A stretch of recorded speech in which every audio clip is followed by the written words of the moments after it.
Yo, mic check, mic check, mic check. How we sounding? How we sounding? How we looking? What's going on? Yep. Got to get into some things today, man. Gonna get into some things today. Y'all not hearing the echo or anything like that? I want to make sure before we get started. We've been experiencing that on a lot of live streams and stuff people been doing recently. Want to make sure everything is coming in clear. Or they say the sound is clean. Boys. Video not blurry or nothing like that. We good. Boy, look at that camera's crispy, boy. That camera crispy. Everybody shout out where they checking in from, man. Y'all know what time it is. Everybody that's tuned in or tapped into the movement, y'all know y'all like as soon as y'all walk up in this motherfucker. Everybody who not, that's protocol. As soon as y'all come in, hit the like button before you even comment. Y'all know what time it is. We're gonna get into some things tonight. It was a clip recently that just went viral. We got it sent to us a couple times, and I thought about just waiting until Tuesday when we dropped the pod, but I said, what the hell, man? We're gonna get into this thing. Shout out to Jersey in the building, Atlanta. OKC. OKC is in the building. Florida. Shout out to everybody, man. Y'all know how we give it up. DMV 409. We Black, what up, bro? I see you. Austin, Texas in the building. Chicago.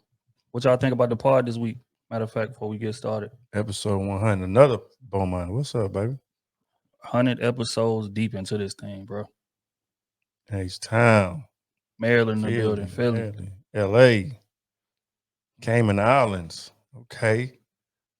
North Kakalaki. Mo City. What's up, baby? Ohio. Okay. Out to the Mo. Okay. Boys be all over. Mike Dub in the building. What up, bro?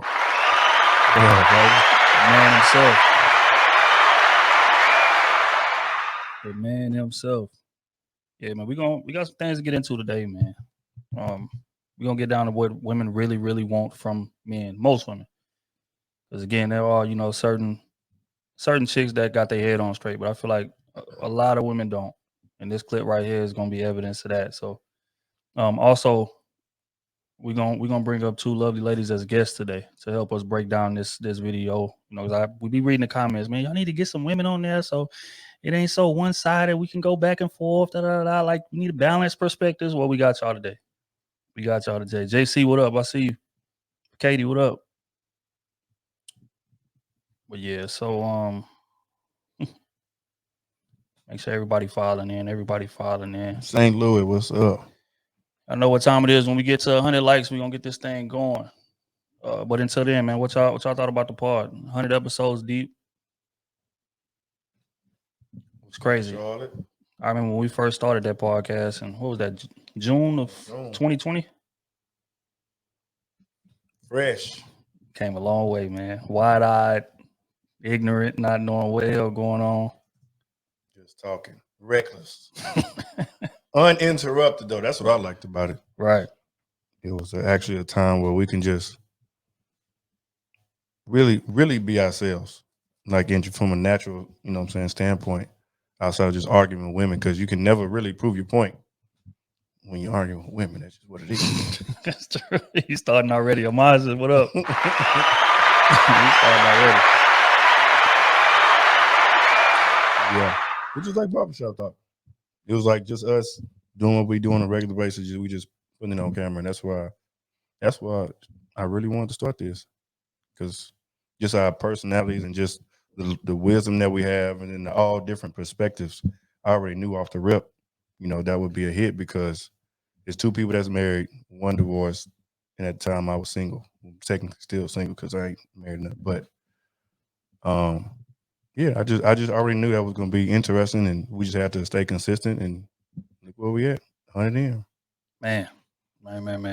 Yeah, again, when we started, man, I was a bit hesitant, as I say all the time, but I'm kind of glad we did. Looking back, I wasn't really wanting to be in front of a camera. Wasn't really wanting to, just want to be on the front street, getting a lot of attention, things of that nature. I'm real low key. I'm real, introspective, but just seeing the impact we made, some of the messages we getting. I've been posting a couple of them on my Instagram, and just from people that we done impacted and helped out or whatever, and that's what this shit was for, man. So I'm just glad to see that we done accomplished that.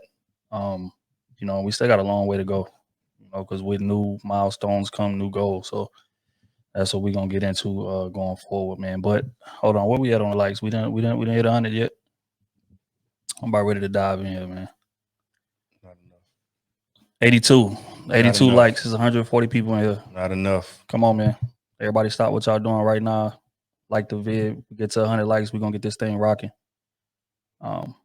But yeah, just but yeah, shout out to all of the bros. Smooth and Kenny might pull up a little later. Both of them is tied up right now, but they might pull up a little later. But yeah, shout out to the bros, man. Like I said, couldn't have did it without them. You know what I'm saying? We done been it done been a lot of work going into this, man. Y'all have no idea, bro. But for y'all, it's definitely worth it, man. We feel like y'all is family. We done damn near 2 years into this thing. Y'all have been rocking with us the whole time. Shit, y'all basically know us at this point. You know what I'm saying? So I'm looking forward to it. I'm looking forward to the new things coming. A lot of live shows, different things like that. New merch, all of that good stuff. So say what we use for the editing. Malevolent Elephant, what up, bro?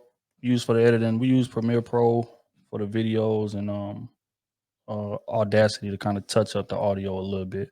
I mean, when you got a Rodecaster Pro, you don't really got to touch up the audio too much, but I just I just like it to sound a certain way, and if it sound off, I ain't gonna want to put it out. So we use those two mainly as far as software and different things like that. So yeah, they saying we got 100. We at 100 right now. Outside, let me see. Okay, we is at 100. All right, so without further ado, we're gonna get this thing rocking. But like I said, we got two amazing women that's gonna come up here and tap into this. I don't want to say debate. Tap into this conversation with us about this clip. Both of them have followings on social media, YouTubes, and we're gonna let them shout it out as we bring them up. First and foremost, we're gonna bring up Miss Yancy. Hey guys. How's it going? Just first and foremost, before you get started, let them know where they can find you at. Social medias, all of that good stuff. I'm everywhere as Chasing Yancy. So you can find me YouTube, Twitter, Instagram. I mean, pretty much everywhere, but I'm most active on Instagram and YouTube. Oh, dope. Yeah, we tapped into. I think we first linked on Clubhouse. As a matter of fact, it was a good conversation too. Oh man, yeah, we was on there at least 3 hours or something crazy like that. But yeah, I just always admired how you thought, admired how you articulated yourself. You know what I'm saying? So maybe tap into the socials, and it'll been going up. So I want to commend you on that for sure. I seen you build that from the ground, literally. Mm-hmm. It's been a crazy year. Thank you. I appreciate that. No problem. Next, we're gonna bring up Miss B Taylor TV. If you don't know her, you should know her. Killing shit on YouTube. You know what I'm saying? Like talking cash shit. I'll be up there watching the video. Sometime I'll be disagreeing with some stuff. You know what I'm saying? But I gotta respect it.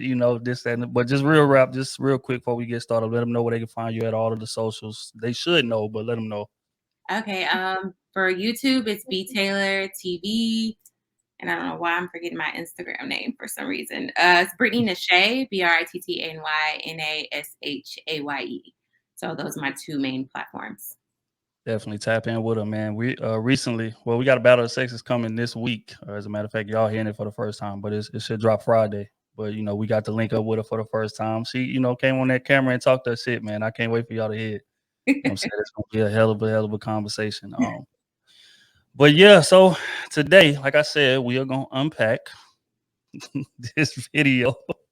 I'm very interested to hear y'all takes on it. I'm interested to hear what the chat is gonna be talking about. And real quick before we get started, y'all go check out their platforms. Make sure y'all subscribe. Make sure y'all tapped in and following. But yeah, as far as the topic at hand, let me go ahead and get this thing started. Cue up the video. Where are we at here? All right. Can everybody see it? That's good. Hold on. Let me do a little audio check before I play it. Make sure everybody can hear it. Hi. What are you? You're reading? Yeah, I was actually reading. I ship y'all out. Can hear it. Put ones in the chat. So I was just reading the artist strategy. Okay. Military? Yeah. So actually, I'm a nuclear physicist for the Navy. So I do that in a few days. Oh, yeah. Okay. How old are you? I am 27. I look a little young. I'm not that young. Yeah, you look young. So where do you So it ain't no live? echoes or nothing like that. Everybody, like So I'm we actually clear. in the Woodlands, Texas right now. Right down there by Houston. I'm about 30 minutes away from Houston, so I'm a little close. Oh, nice. Okay, so tell me a little bit about yourself. Man, where do I start? I like martial arts. Okay, cool. So I'm gonna go on and start it from the top. I was gonna stop it and start it and stop it and start it, but I'm just gonna play it through, and then I want to get us to respond to it because I mean it's actually not that long. If we're gonna be honest, it's I think it's like 2 minutes or so. So we're gonna play it, then we're gonna have this dialogue, man. I can't wait to see y'all. We're gonna see. But all right, here you go. Hello. Oh, hi. What Hi. are you reading? Yeah, I was actually reading. I ship out in a few days, so I was just reading the artist strategy. Okay. In the military?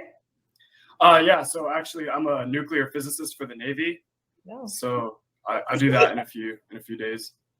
Oh, yeah. Okay. How old are you? I am 27.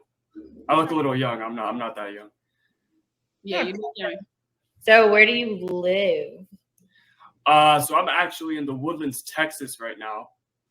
Right down there by Houston. I'm about 30 minutes away from Houston, so I'm a little close. Oh, nice. Okay, so tell me a little bit about yourself. Man, where do I start? I like martial arts a lot. I did a bit of pharmacy back when I was a little bit younger, about 2-3 years ago. I got certified at pharmacy around when I was 17. I didn't really do anything with it. I went to university for a while. I was getting like a business degree. So I have a bachelor's in business. And then I did pharmacy for a little while, for about 3 years, and then got bored. So I was like, let's go see what the military has to offer. Didn't do anything. I did my PICAT about a year ago. Got a 96 on that. It goes up to a 99, got a 96. They offered me nuclear physics, and I was like, why the fuck not? So I went there, and now I ship out in a few days. Oh, okay, nice. Well, best of luck as you ship out pineapples. Yeah. Why? Because he literally didn't tell me any qualities about himself. He's just like, I made a 96 on this. I did this. And I feel like I did that at first too. But however, I need a man with some personality. You felt that quick? You know you didn't have personality? Yes, I'm really good at reading people. Okay. Oh.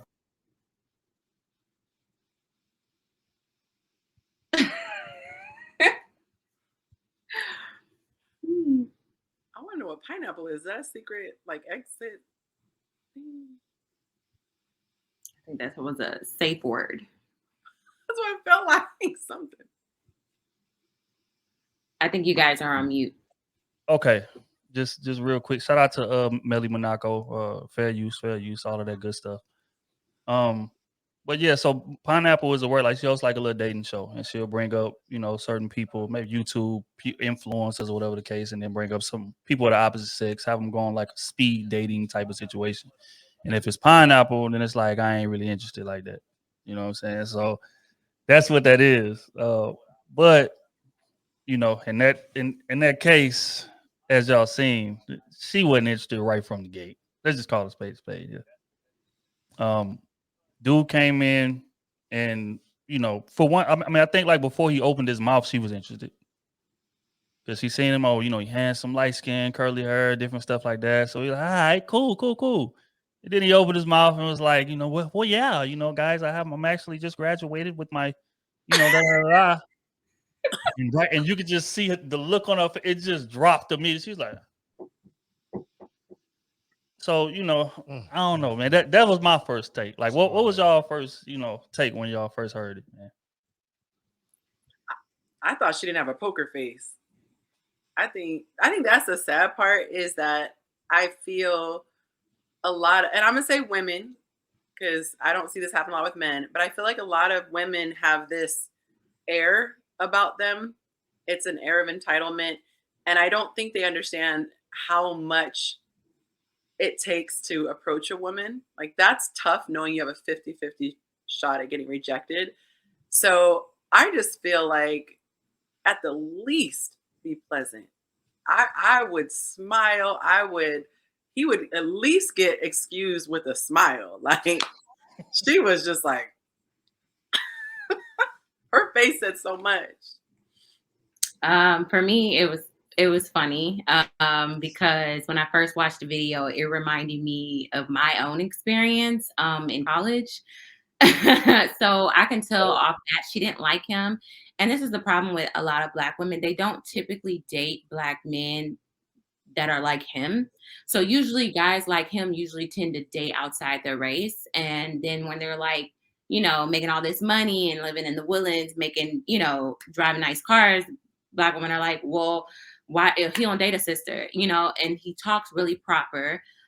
You can tell he's very educated. He's really nerdy. And let's be honest, he is very nerdy. And you can tell she's probably looking for somebody that got a little bit more swag, somebody that's not, you know, like smart, but not as nerdy. And he did lead with his education, because that is something that he is proud of, and he should be proud of it. But she kind of wanted to hear something a little different, something a little bit more smoother. And she could just tell right off the bat that he was just not her type. And that is a problem where I talk to Black women. They need to kind of stray from that, because that's not working. I personally dated somebody like him. That is my father. Not him, but my son's father. He works for NASA. Like, I mean, like, he's like very intelligent, very smart. And I did hear from a lot of my friends, like, oh, why are you dating him? He's so lame. He's so whack. He don't know how to dress. Like, you know, he's just this pretty like dude. Like, he talk a lot. He's just so awkward. Like, I would have people come up to me and be like, why are you dating him? Like, especially from the Black community, it'd be like, why are you dating him? He's so like nerdy, and like you could just do so much better. And all because he was just like not the typical Told you, bro. Black man. And I actually like nerds. So that for me, like if I was single and that I would have went for him for sure. But I'm surprised that he was even on there pitching to date a Black woman, because usually guys like that, especially in the Woodlands, in that area in particular, they're mostly dominated by white women, and they go after white women. So after this, I hope that he's not discouraged from dating Black women, because I hope there are some that are out there. I believe in Black love, so hopefully he still pursue other Black women, but it's not meaning that's gonna rock with him just but based off of like how he talks and acts. So Damn. Oh, what was your initial thoughts when you first seen it, G? You know what first thing I thought? These hoes ain't queens. That's why I said it's so confusing for a lot of men, man, because men will be smart and educated like that. And I saw it too going to school I went to. I went to a predominantly white school. But my surrounding itself, you know, was my people. So that's what I was more familiar with. So going outside of that, you know, experiencing that, it didn't faze me because I knew what I liked. But going to school with guys that was raised in a nice area, had a great education, parents, you know, raised good background, those are the type of women that they dated. And you kind of understood why. The Black women, the hood ones, the ones kind of average, they didn't want them. They just didn't. Every woman that was not of that certain status was, because, you know, of course you got the equal with the women too, like the women that's really preppy, you know, they say they talk white, but it's proper and things like that. A lot of those not dating. They may go after the hood dude sometimes, but that's not who they really date. They may step out as well. So it's like, I feel like both sides need some work to do and not be afraid to date somebody like that. Like that, it don't just because they dress so random mean they're not cool. That dude in the Navy. So that means he's not scared of just about anything. You know what I'm saying? So you gotta look at it from that aspect too. And that's what I said before, like I feel like a lot of women just focus on the title and not the dude as a person. their title, their job. Like I said, a lot of women wouldn't date a janitor, or they wouldn't date, they talking about school teachers and things like that. They want a man with some money, or they feel like it's in a powerful position some kind of way, like if he's not in the streets. If you don't have like CEO or GM or district something, you know what I'm saying? It's like they don't want to talk to you. So Yeah, man, I think it's a situation where it's confusing to men, because like a lot of men are raised, right? Like men are raised on how to treat women. Women are raised on how men should be. I mean, what they should expect from men, right? So with that being said, a lot of dudes are raised, hey man, you go out there and you treat your woman like she the only one, treat her like she a queen, you be a stand-up guy, you be faithful, you be this, you be that, you be this, you be that. And then a lot of those dudes leave the crib and try to implement those type of teachings into real life dating and run into hurdles. Realize it don't really work like that, and realize that when I'm looking around, the type of men who getting the most women are nothing like me. They don't have my morals or my foundational values and all of that stuff that I was raised on, right? So what that does is now, because everybody wants to be accepted, we just gonna keep it real, men and women. So that guy wanting to be accepted now tries to emulate that guy that he's seeing getting all the women. And that's why I say, like, every future started off as a Russell Wilson. And that's what I mean by that. So it's like, started off doing things the right way, realized that shit don't really work in terms of me trying to get women in the long, in my age group. Because we're gonna be honest, that is like a younger thing. When you get older, women get a little more foundationally solid and choose accordingly. But when you're young, that's what's lit. The thug, the drug dealer, the athlete, the just player. The nigga that just got all the women and he just, whatever. And it's like it's a known thing. And all the women know he got all the women and they still want him anyway. So it's like seeing that, it kind of confuses and it kind of, shifts the trend in the direction that it shouldn't be going in. You know what I'm saying? So I don't know, man. I guess I just want to ask y'all, like, what do y'all think that fascination stems from? And y'all being women, y'all be the perfect ones to answer that. What is that fascination with that type of man compared to a dude that has, solid standing? Now, of course, I know y'all older, y'all mature now, but think back to when you was younger. What was the fascination with that? So I can remember back then, how many decades ago? I think it's interesting because I thought he was very attractive. I actually, it wasn't one I've seen socially awkward. Okay. I wouldn't even call him a nerd. And maybe this is me because I didn't fit in to a lot of Black circles when I was coming up because I didn't sound like some people. And I really resented the fact that having subject verb agreement suddenly made me trying to be like someone else. And I'm like, how am I trying to be another nationality because I like my subjects and verbs to go together? So Right. I didn't understand that. That's just the way I was raised. So that's how I spoke. And so I looked at a guy who looked like that's how he was raised and that's how he spoke. And so he didn't seem like, I'm telling you, I have seen men who look like they are in their mom's basement on a video game for like 12 hours out of the day. He didn't look like that to me. So that was confusing.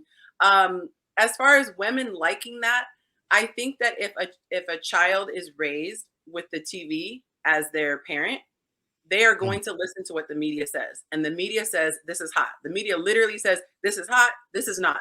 If you actually have a father, your father will tell you, this is corny. Like this guy's gonna get shot. This guy's gonna, whatever. So to me, I see, if I could just add this part, I always say this: when you meet somebody who is unhealthy and exhibits unhealthy behavior, don't change your MO, change your partner. So if you see someone acting like that, it shouldn't change your MO. It should just mean this is not for me. But like you said, everybody's trying to fit in. And so, but I think the fascination just comes from the media. The media has portrayed this over and over again and glamorized it. And so they're just going with whatever the media says. That's an angle that I didn't even really think about, because to be honest, especially in this era that we in now, when people spend 10 hours a day on their phone or something crazy like that, I heard. But yeah, there's some outrage. So in essence, the phone is raising you more than the parents are, is essentially what I'm getting at. And it's like, damn, like, so that definitely plays a role for sure. So I never thought about that angle. That's a good point. B. Taylor, what you think about that, man? What do you think the fascination is with just that type of man?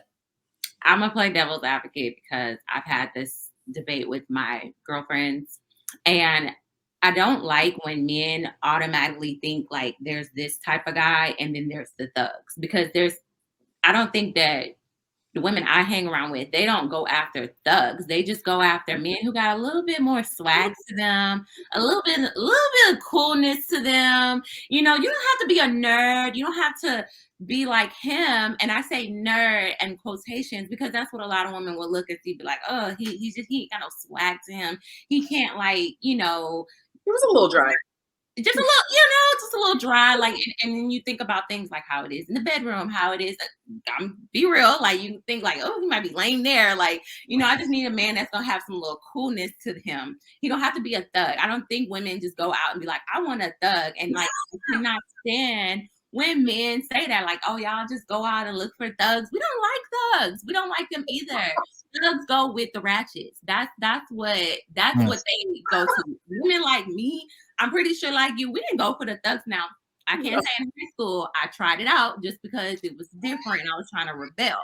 So I can say that I did go for the thugs in high school. And then once I got to college, I was like, drop him. He needs to go. He's never going to fit into my lifestyle. So I think when women like look for men, they just look for some type of like confidence, swag, coolness to them. And you were talking about the media, and I do agree with that because, I look back on all of the, love movies that I grew up watching, and it was always the girl going after the bad boy. And the bad boy wasn't a guy that was a thug, but he was the guy that was misunderstood, mysterious. Like everybody likes somebody that's a little bit mysterious, and have some coolness to him. So it was like the girls were after. Let me just tell you something about women. Women are going to go after men where other women want that man because they're going to be like, well, he has value. That's why so many women want this man. I need that too. I want that too. Women compete with other women. We don't care about what other men, we compete with other women.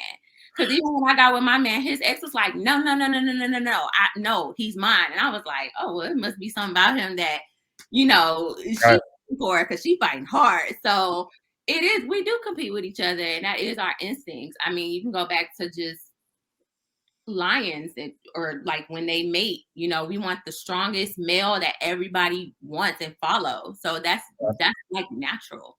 So I can't stand that whole subject of like thugs because it's not thugs. We just want the leader of the group. We want the one that's most desired. And I got to add to what you were saying, because I have a, shameless plug, but I literally wrote the book on this, with why women love a-holes, and I hate that. Exactly what you said. It's the pendulum swing. It's like he either has to be someone trapped in someone's mom, his basement playing video games, Dungeons and Dragons, or he's like on death row. Like there is a middle ground. And I think what it is there's the guy who's good on paper. And then there's the guy who actually has a chemistry. And I try to explain this. I'm going to try to say it real carefully so people don't take a soundbite like they did on my page. But I was explaining there is the on paper portion that as a certain age, you're like, yeah, he needs this, side teeth, whatever, right? And then you have the unspoken that you just can't put your finger on. And everyone hates when we say swag, but it's true. It is an air of confidence. It's this feeling we get that says this is right. And they're so quick to say go for the guy on paper, but as you mentioned, we're the ones in the bedroom with him. So when we're like, they're going to take it personally. So we have to be honest with ourselves. And this is where I say men have to learn chemistry. You have to understand masculine energy, and more good guys. If the good guys learn the masculine energy, which is what I try to teach in the book, because the bad boys, they accidentally display masculine energy, but it's toxic masculine energy. So the young girls don't realize until after, oh, it's toxic. But that original thing that drew them in was raw masculine energy. So I'm like, good guys, learn this stuff and then keep your good on paper and then add the swag. That's it. Okay, so you know I can't let y'all off the hook when y'all get to talking about swag, right? We have a lot of men that are in the chat. We have a lot of men that tap into us. What do y'all mean by swag? Like, what does swag look like on a man? BDE energy. It's decisiveness. Swag is like how he carries himself. He like confidence. Like I've been on dates in the past where I can tell a man is like shaking. And it makes me feel like, oh, like, why is he so, like, it's just a little, like, too much. And I've heard girls go on dates with guys where they're just, like, literally trembling and they're, like, cornered. And it just makes you seem weak and, like, feminine. So we're talking about men who just, like, walk in with a certain confidence. They know who they are. They don't got to lead with their career. They don't got to lead with how much money they got. It's not about that. Like, it's about how you just present yourself. Like, I know who I am. Like, I know who I am, and I know you're going to like me. I know you're gonna like this. Like some of that energy. Yeah. It's a cockiness. So, not to brag on my husband. I am separated, but that's a whole other story. But my husband, what got me, I saw him from across the room. This man had his shoulders back, the way he walked, and it was at work. Everyone wanted this dude. And the way he carried himself. And it's funny because we talked about celebrity crushes, way down the line. And I said, who the whole concept of a hall pass. He said, I wouldn't do a hall pass because he said, I don't think anyone's out of my league. He had this cockiness to him and he played ball and he just had this thing to him. And so what it is a woman subconsciously wants to feel safe, physically, emotionally, and otherwise. And so the way you present yourself makes her feel safe. And I coach this to men. There's a guy that I coach, and he is very passive. He is overly accommodating, and it's this fine line. We want men to be kind to us. We do not want a pushover because a pushover doesn't feel safe. Because if we can push you over, it's like, who else could push you over? So the man has to have this ability to have this fine line. And so if you see a guy he's timid, and like she said, I've had guys that say, oh, I didn't even know if you'd say yes to me. Fake that. Don't say that to me. Come in with your chest out, put your little deepness in your voice, and then act like you had this. Don't ask me if you can kiss me. Kiss me, which, well, I don't want to get anybody in trouble, but I mean, you got to be able to feel the room. You see my lips quivering. I'm leaning in towards you, and you over here. Come on, man. Like, no. Yeah, I mean, it's crazy as you say that. I think back to the video, and dude was like a bit nervous. He sounded out of breath. He sounded like he was trembling. So I think just confidence right out the gate was off. But again, I gotta hold y'all to the fire on this because looks can be deceiving. The thing is about like a lot of these dudes that got swagger. If we're gonna keep it honest, it's overcompensation for something that's lacking on the back end, and it takes us getting older to kind of see that. But when you're younger, and don't get me wrong, it's still some chicks that's older that still fall for the same bullshit. But that's another conversation for another day. But I say that to say that that's overcompensation for something else. So you'll get with this dude, and he'll seem like he confident, seem like he got swagger and all that stuff. And then when you say, "Hey, baby, I'm getting ready to go out with the girls," he gets super possessive. Or if you say, "Hey, baby, I'm I don't know, I'm going to the grocery store or whatever, or I'm going to the gym," or you start introducing maybe I don't know, like dudes you may be cool with or something like that, work with or whatever. Now he at your job, sitting out in the park, and okay, who is this dude for real? You know what I'm saying? Like, so all that confidence that he showed on the front end may be lack of confidence once he actually gets you. Insecurity. Meaning what I haven't experienced that.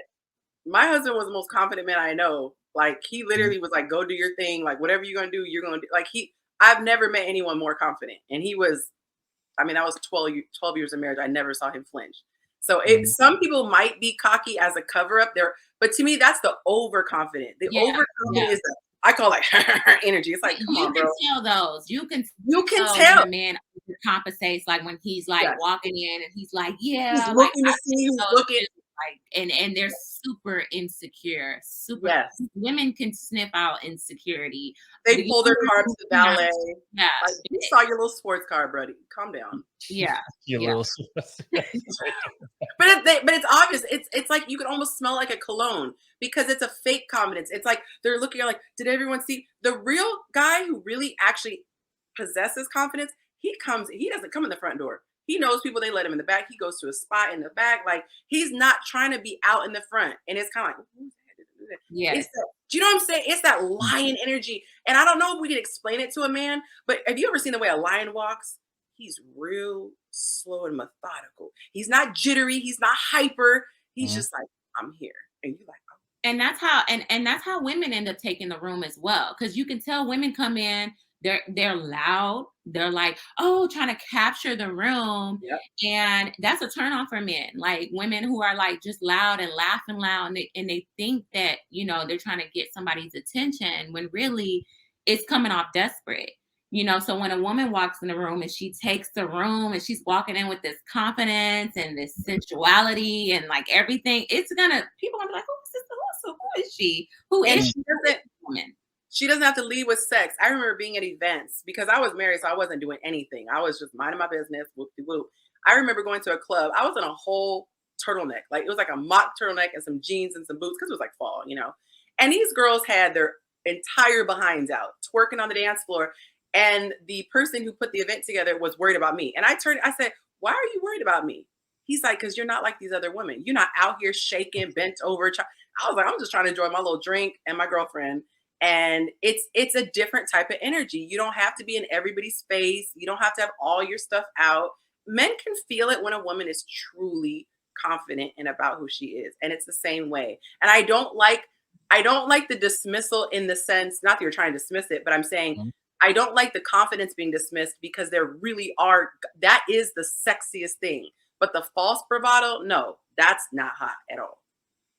Yeah, I would agree. And O, speaking of, you know, on the woman's side, O speaks a lot about, you know, women doing too much in terms of what they wear, what they show off, thirst for attention on social media, things of that nature. Oh, do you want to speak to, you know, how is that a turn off? Like, what are the things that women are out here doing that they shouldn't be doing because they thinking that they getting the man's attention, but they really getting put in that just smashing category? You want to speak to some of those traits?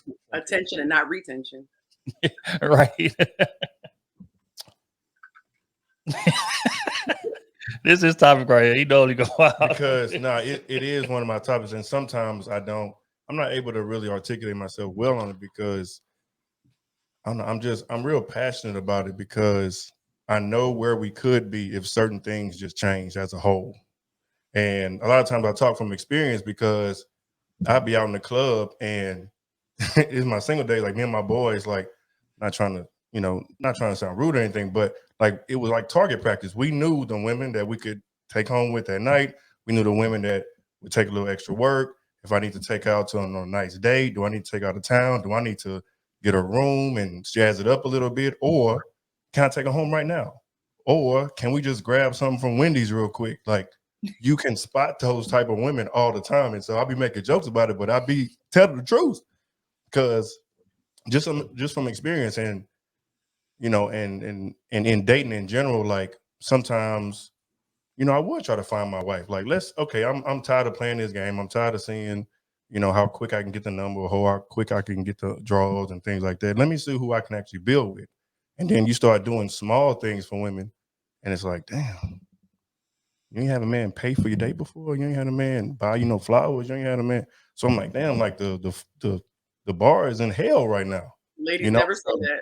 No. And then, and it's like, and it's small things again, like you want me to respect you and you want me to treat you a certain way, but you showing your ass every single post. I'm not dating you.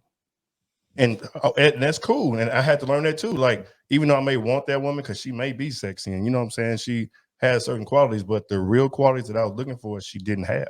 And a lot of times those women dress a certain way. Now, you do have the exception of the women who making a bunch of money and dressing how they want. They can. But also a lot of those women are by themselves looking for a man. So you got to, you know what I'm saying, weigh those options too. So I just be trying to help women sometimes. And yeah, it may be rude. No, it is rude. But and I don't care. But I don't care because it comes to a point where somebody got to say it. But it's from me, it's just out of love. It's out of love. Women don't like being told not to do something. Oh, absolutely. I know. That's why I say it. That's why I say it, because I had to learn that, because for so long I was, you know, just tired of biting my tongue about certain situations. It was like, well, you can't say that to a woman because it's like, no, I can say it. And that's another thing too, like a lot of men feel silenced because the moment they say something, just critiquing something small just so we can get better, it gets shut down, or it's an argument about something, or it's a deflection, or it's because of this, because of that, not just taking it in and like, you know what, I ain't never thought about it that way. Can I add this in? So maybe this will be helpful, because a lot of women, lose a lot of their confidence, whether they have a kid or they just didn't get that attention. So they do it online. And or if you're dating a guy and you messing with a guy, you dealing with him, or you are in a relationship with him, and all he follow is women that are half dressed and naked, got their ass out and everything. And you're like, that's what he likes. So you're trying to get the attention of a guy.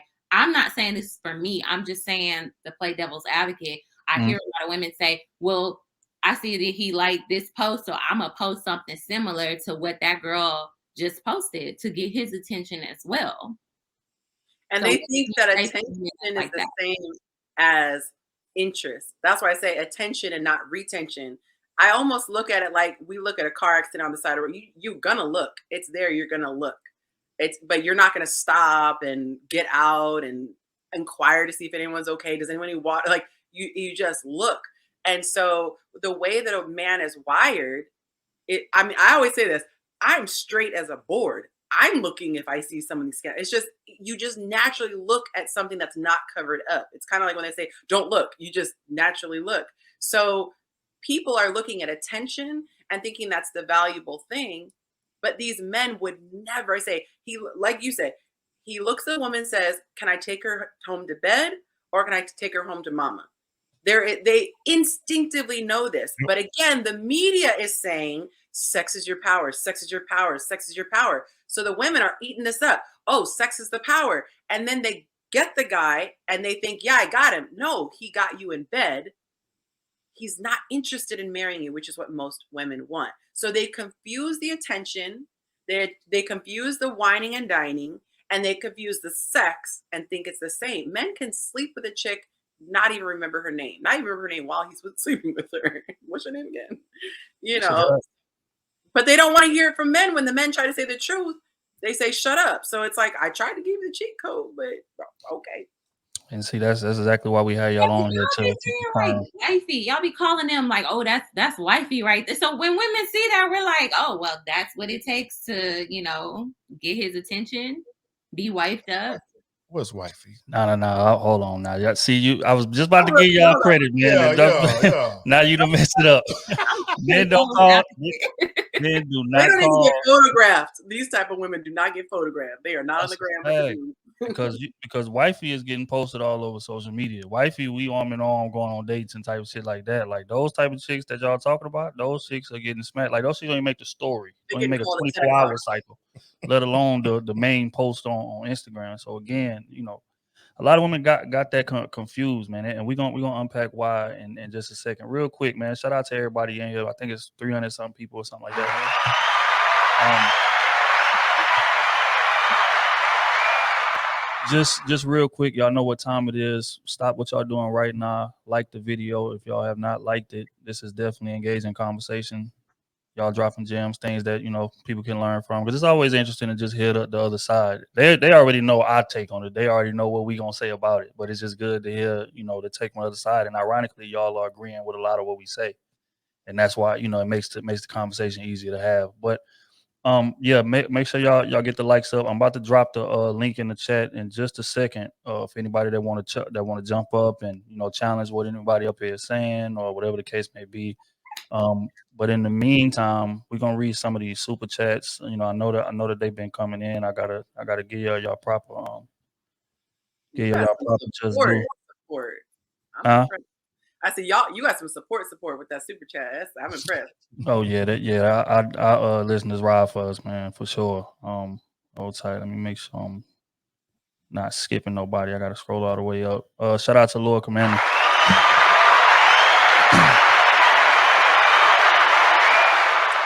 Yeah, bro, say chicks love to say they like nerds. They like tall, handsome, charming, swaggerific nerds. All the dude has to do is know a few random facts about the world, and they will consider him a nerd. Nah. Y'all want to speak to that? No? I don't want to. No. I've dated about everything. That's it. Can't dress type of like what kind of shoes he wearing? Sandals, like the thong sandals type of. My man trying to let his toes breathe. But my first like, what he got on? Oh my God, he is not matching. Like, so that's not true for me. But they was Gucci. Gucci sandals. They weren't. They No, were see, I will walk away sandals, from the Gucci and sandals. it didn't matter because all he cared about was his education. I'm just curious. Damn, Yeah, I'm not a dude who's wearing name brands everywhere. That for me, that's a turn off. Like, I do not name come with brands. flashy name. I mean, of course, you got to be handsome. I think anybody would want somebody that's attractive. Like that's so you can be a nerd and be attractive. You know. It is nothing too, because men see, yes, we like the physical, but you got to have some substance behind that too. Right. I don't think women will understand that because we do put a lot on physical looks. I will say that, but after a certain age, though, we do come to a realization like, okay, I'm not gonna have the baddest of the bad. I'm not 18 no more. You know what I'm saying? Like I have to be realistic with myself, and so you shoot more within your range. I think as you get older, because before it's sky's the limit. So I definitely understand. All right, Lord Commander, we appreciate you, G. Malevolent Elephant in the building.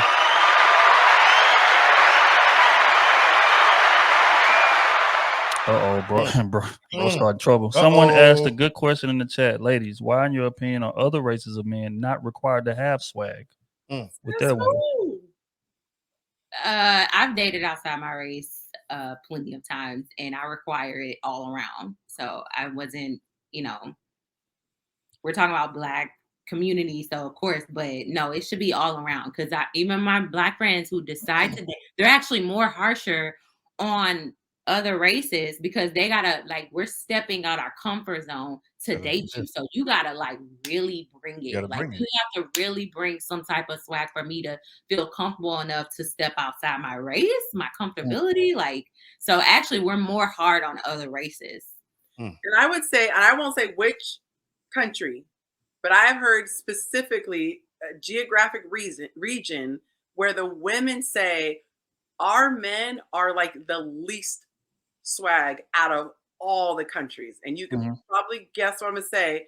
They're known for being very intelligent, but these women are like, hey, I have heard them say that about their own men. So, and I can't think of any nationality that doesn't. This is the part that frustrates me with these assumptions. It is as though, again, we have to choose on paper or persona, charisma. Swag to me is not a bad thing. It's a package. It's just like you wouldn't care how great her personality is if she looks like the Hunchback of Notre Dame. You want a combination. Like after you're done having sex, like you actually need to talk to her. And it's the same with us. Like all this comes together. And I feel like it's an excuse for people to not work on themselves. I had a woman hit me up in the DM because she's like, I don't want to say this publicly because she knew she's going to get crushed. She's like, I feel like men put too much effort or focus on looks. And I said, that is how they are wired because they have eyeballs. I said, we also look at men. So I said, it's wrong to say they're valuing it too much as though that's the only thing. And they're like, don't even speak. We don't care what you have to say. They do. They want both. But if you are 100 pounds overweight, 50 pounds overweight, you can't be mad at them because they don't want to overlook that. That's not what they're going for. So I think that's the same thing with swag. Like I get so many guys who say, I can't get women. I've never had sex. And you look at their profile and you're like, oh, you see why. And if they got with a mentor, if they got in a gym, literally gyms up your testosterone level. It's scientifically proven. It ups your testosterone. It makes you feel more confident. If you look better, you feel better, you carry yourself differently. If you become good at something, if you're not good at sports, get good at a subject. Get good at, I don't care, it could be table hockey. Like be good at something and have something you bring to the table. But don't just, I hate this polarization that if a woman does not want a guy who doesn't have his stuff together, there's something wrong with her. Or that all women think alike. That's, sorry. Those two things. See, Sorry, I want to add in because I'm seeing the comments about that we got the question wrong or something like that. So this is a perfect example. Like they're saying that why Black women in general put this much pressure on Black men. And I can say, like, using Fresh Prince of Bel-Air as a perfect example. Carlton was a Black man Will Smith was a black man, but who was the lead? Who was the one that got the women? So that's pushing our face that this is what black men tend to look like. This is how they act. This is how they are. So when other races of women want, and I've talked to white women where they're like, oh my God, I love black men because I love how their energy is, their swag is, they're funny, they're this, there's just so much cooler. And they say that, like, I don't, like, one white woman told me she does not date her race because black men are so much cooler. So it's actually been pushed out there that this is like a monolith of black men, and this is how they are, this is how they act, this is the ones that are cool and have swag. So if you look at how the media has constructed Will Smith, you know, he was the cool guy, he got the women, and then Carlton was the one that was like the funny, short, dorky one that nobody paid attention to. So we're actually programmed to think like that. He was Sadly, socially awkward. Yeah. He was very socially awkward. I mean, but that's a perfect example. He dressed with sweaters around his neck. He dressed with khakis. He was clueless as to what the fashion was. And I'm not saying you need to be on somebody's runway wearing the latest drip that just dropped, but at least know what looks good on you. My God. Like, it's not even that. It's just that was programmed to us that this is not cool. This is not somebody that you want to date. This is like, who was the woman that Carlton dated? Like, he dated somebody that was like, you know, like, it wasn't like he didn't. He wasn't confident. Will Smith dated. He had all the baddies on the show. It wasn't Carlton pulling all the baddies. It was real. But he wasn't confident. I think this is genetic. I think this is biological. Like, as a woman, we need to feel safe. And if a guy's over here, like Urkel energy, you don't feel safe. He seems like someone, if someone came in trying to cause trouble, he'd be under the table and I'd be the one having to hit him with my handbag. Like, I don't want that energy. But see, look though, just real quick. I think what they're saying in context is that in the black community, like the black community is the only one that puts value on that.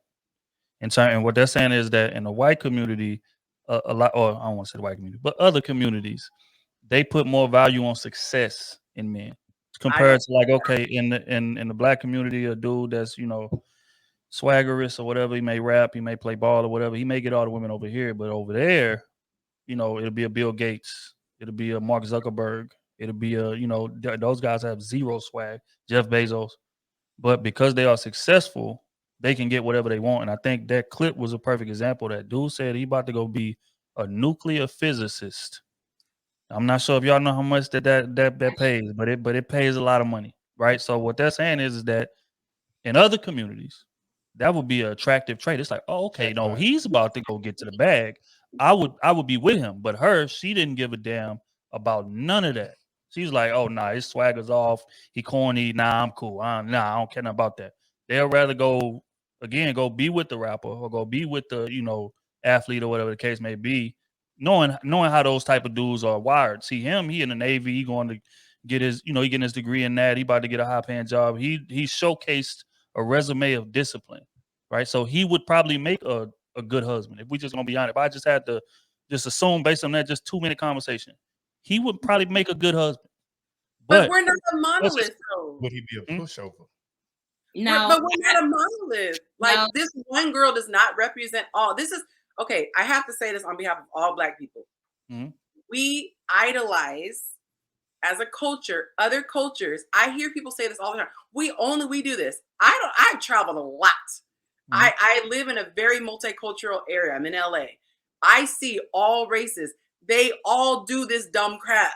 Okay, we are surrounded, like, we follow a lot of Black people on social media. So we follow a lot of Black media outlets. So we only see our stuff. But I'm telling you, there are ratchet white people. There are ratchet Asian. We don't have a monopoly on ratchet. So if you take one woman who does not see the value in that, like, that guy would completely have been my type. I'm not gonna lie, because that's the kind of guys I grew up with. Mm-hmm. I did not. When I grew up and I saw the rapper guys, I felt like they may as well have been from outer space, because I was like, I don't know their language. I don't move like that. They would think I was corny. So I don't like the stereotype, you know, just being honest, that this woman represents we don't move like that. Like, you would never catch me with a Flavor Flav on my arm.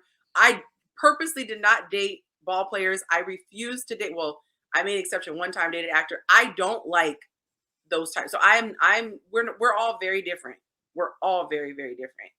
She does Right. not speak for us. Look. Right, which is true, but again, I think if you ask most men, in terms of like the majority of women that they've come across, they aren't too different than that.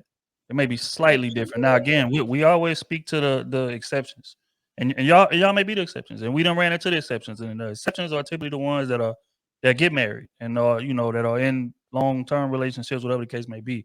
But there are a lot of women with that mindset. It may not be as blatant, but in terms of what they're interested in, just like I said, like dude opened his mouth for 5 seconds and she was like, nah. You know what I'm saying? So that right there happens a lot. And it may not even be a conversation like that, but it may be, so you may be seeing him out or somewhere. And dude may could just have just a regular, I don't know, V-neck sweater, some khaki pants or something, just whatever, just dress square, very square. And you'll write him off before you even open your mouth to even talk to him. Dude might be solid. He may have just came from a job interview. He may have just came from whatever. But you like, nah, he got that? Oh, nah, hell nah. I'm out. Compared to, what you should do is at least chop it up with him, and get to know him. He's a good looking man. I don't judge men or whatever, but he's a handsome guy. He ain't just trash. But she wrote him off immediately. And that's a problem. Now, if he'd have came on there and was like, yeah, man, I just left the studio. You know what I'm saying? It's good, to meet y'all. I'm this, that, and the third. Or, hey, yeah, man, I just got the trap. Or, if he'd have answered the chat, with chains on and watches and all type of bust down jewelry and shit, that conversation would have went a lot different. And it's not just her. And she's not in the minority is essentially what I'm getting at. Because we didn't all been out. And O can speak to it just like I can. Are we talking about the inner city? I'm just saying, like, if you go certain places, the demographics play a part. If you go in the inner city and this is all they know, yes, I would agree. All the women are like that. You go into the suburbs, you go into places that are a little more affluent, they're not moving like that. Like, you're not going to. I'm trying not to be so direct. I'm just saying it's. Now, there's levels to this. Yeah, Mhm. There's levels to this. Like, Mhm. there's certain people who move a certain way, and other people, and the people who move like her are loud. That makes the soundbite. Somebody coming in and having a calm conversation and being polite and getting married and living in the suburbs, no one's videotaping them on World Star. So we just hear the loud train wreck type interviews. And I feel like it perpetuates these stereotypes. I have seen some amazing, educated, articulate Black people.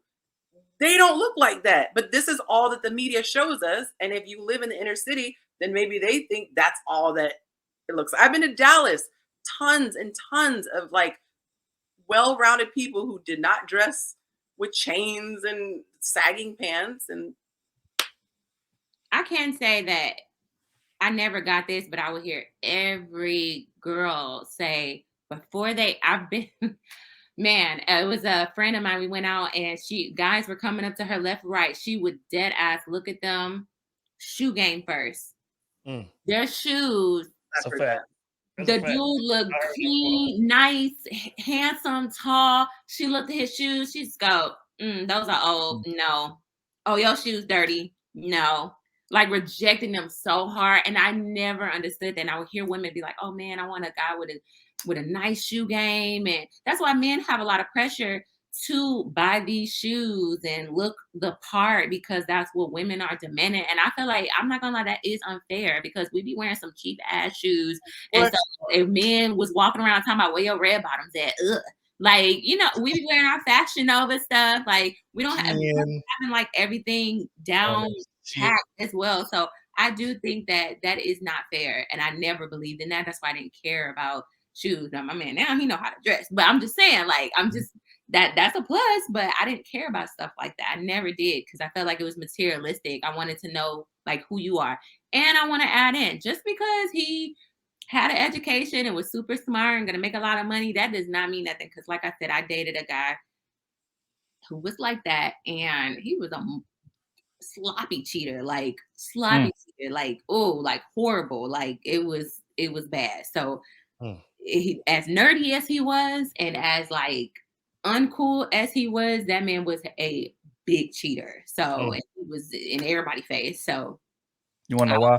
I don't want to say like just because he looks good on paper, how he is in a relationship. So that doesn't matter either. Well, I mean, But it does matter narcissistic and arrogant.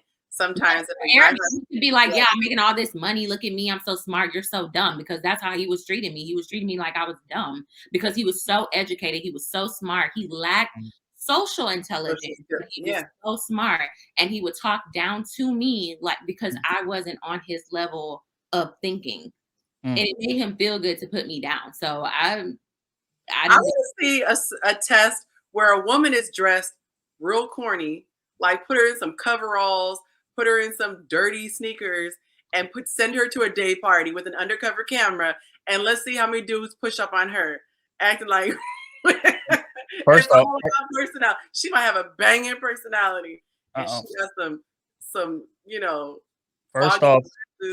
First off, we need to know how she's built, because if she's built the right way, we don't give a damn. She could come in there in a market basket grocery bag wrapped around her body. She's still getting Joel's. Let's spade a spade.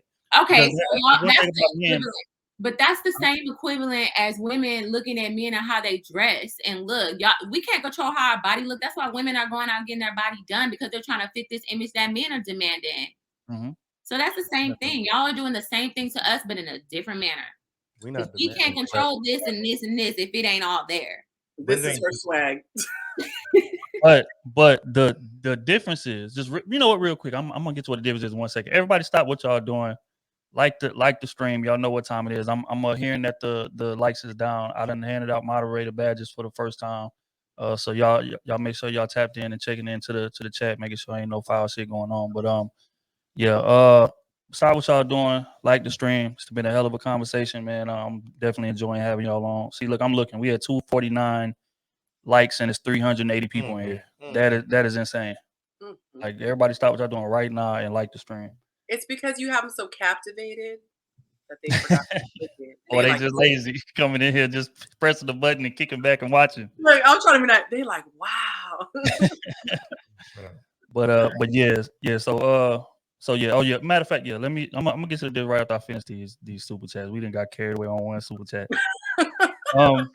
T Bug, what up?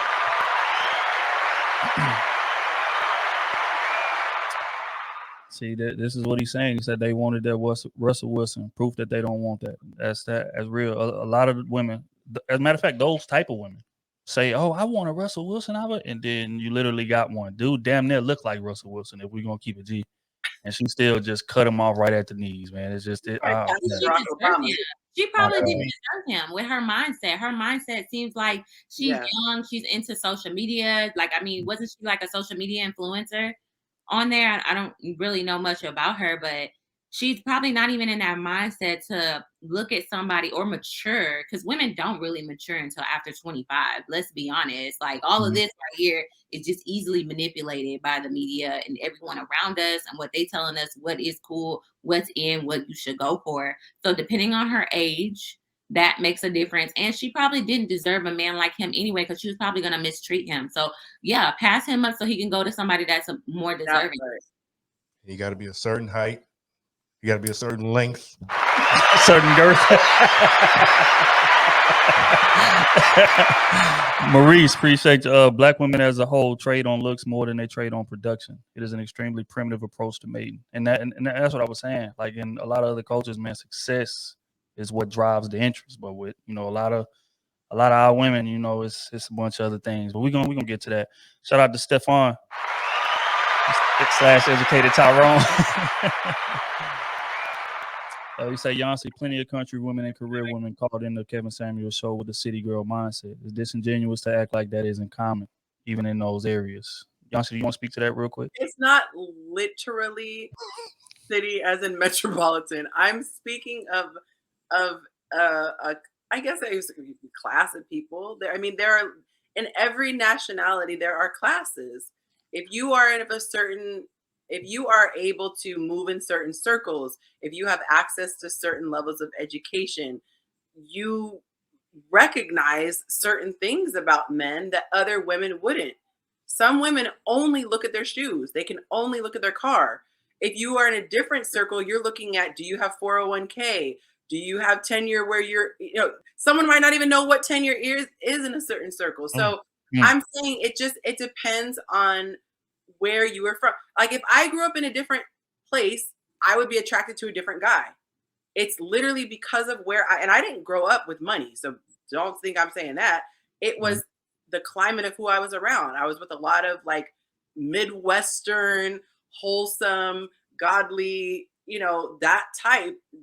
Everyone was like married with kids. I didn't grow up with people slinging drugs and, selling rap CDs out of the back of their car. So who knows what I would have gravitated towards if that's what I saw, but that's not what I saw. I saw those type of dudes all day. Well, so it's not literally the country. You can have a, country living area and still have that mindset. All right. Shout out to Kay Hamilton.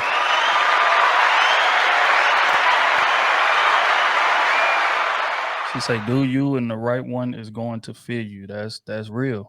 That's real. Be you. You know what I'm saying? And that's what, ironically, a lot of dudes, we got to grow up to realize that, because we'll go out there and portray that future, but we ain't really cut like that. And then we end up attracting the wrong type of women, because the women that we really want to be with in the long term, they have substance, and they're not really attracted to, that much. I mean, they're not attracted that much to the swagger and the, all of the superficial things about men. Now it does play a factor, but doesn't play as heavy of a factor as it does for most women. So I think that's what a lot of us got to learn.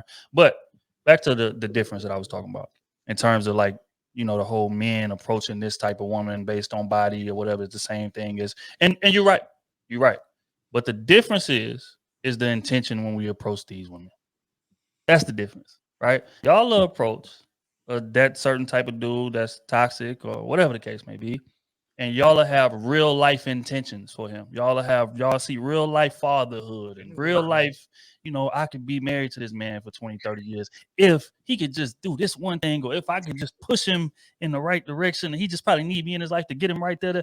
Like y'all, make a lot of decisions based on the potential flashes that a man may give you, compared to the other way around. Men, when we approach them type of women, we have one mission in mind. And we are not going to get distracted. We are not going to get detoured. None of that. We see her in there with that plastic bag on, body shape crazy. We trying to hit. That's it. That's all. Anything extra is not happening. You're not getting posted to the Instagram. And we ain't calling to check on your day. You're not even making the story. Like I said, the Instagram story, if we just gonna keep it honest. You have one intention. We're gonna utilize you one way, and it'll never be detracted. You can try to put on this girlfriend act like a lot of them be doing. I'm this. I come over after we do our thing. I get up and I make his bed, or I get up and I wash the dishes, and I do this, that, and the third, because I want to show him that I'm, actually marriage material. That man mind ain't changed one bit, baby. Your category is what it is, and that's the difference, right? Y'all will let that man come in and treat y'all like a girlfriend, and now all of a sudden y'all putting expectations on that type of man that shouldn't be there. So that's the difference. And can we, for the record, can we use, because people are getting caught up on swag and thinking it means sneakers and cars. Mm-hmm. Can we say social skills? Can we just say that it factor is social skills and a man's presence? Because I don't want someone to think I'm talking about a dude who wears sunglasses at night and talks like that. That's when I say swag, I don't mean that. I'm talking about social skills and confidence. Got you. But just real quick, I'm hearing that the young lady from the video is actually in the chat. So I'm about to post a link, and you're more than welcome to come up. Hold tight. I would love for her to come on and explain. And I actually don't know what she means when she said loud. I don't know what the loud comment was. I don't recall anybody saying she was loud. No. See, look, this things get misconstrued already. But I'm still interested in the conversation. But as she's on the way up, I done posted a link in the chat for anybody else that want to jump up and tap in as well. But y'all make sure y'all stop what y'all doing, get those likes up right now. I think it's still only at 300. We got a decent ways to go. So y'all tap in, get those likes to where they need to be looking. And let's continue this conversation. It's been dope so far. I'm actually surprised that not really surprised that we agree so much. I mean, I knew we would agree some, but I didn't know it would be that much. Okay, hold tight. Here she is. Let me typing for me. Huh?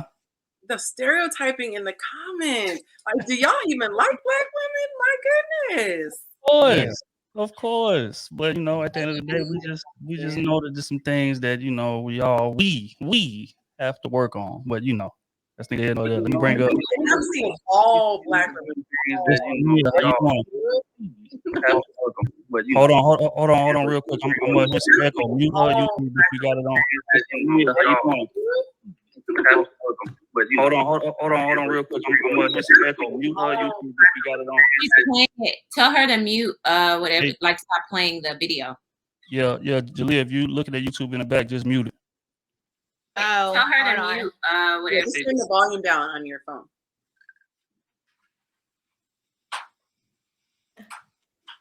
All right, you there? Yeah. All right, dope, man. There we go. So welcome to Krew season. We are a podcast that drops every Tuesday, and we get to talking about relationships and things of that nature. We came across this clip today, actually, and it went viral. So I'm actually interested in hearing your take. And so, first off, how long have you been listening to the combo?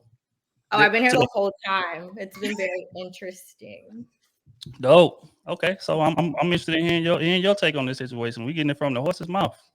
Yeah, so for sure. So I think, well, first of all, it has been interesting because I didn't expect for any of that clip to go viral. So I think just hearing everybody's perspective is very interesting. But I'm gonna say this.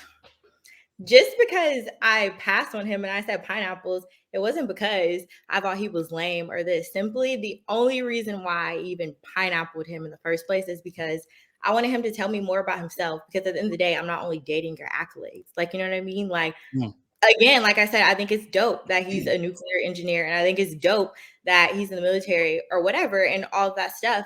I let him talk because I was waiting for him to be like, yo, I like to do this for fun. Or if I'm going on a date, I'm doing this. And that's simply why I pineappled him, like, period. It's not because my sense of entitlement, Yancey, because you said that. It's not because my face was just bland because I have resting bitch face. Like, I don't know what else you want me to do. That's just how I look. It's not because I'm loud. The comment that I made to you is because you're like, well, those type of girls, they're loud. I'm actually not an Instagram influencer.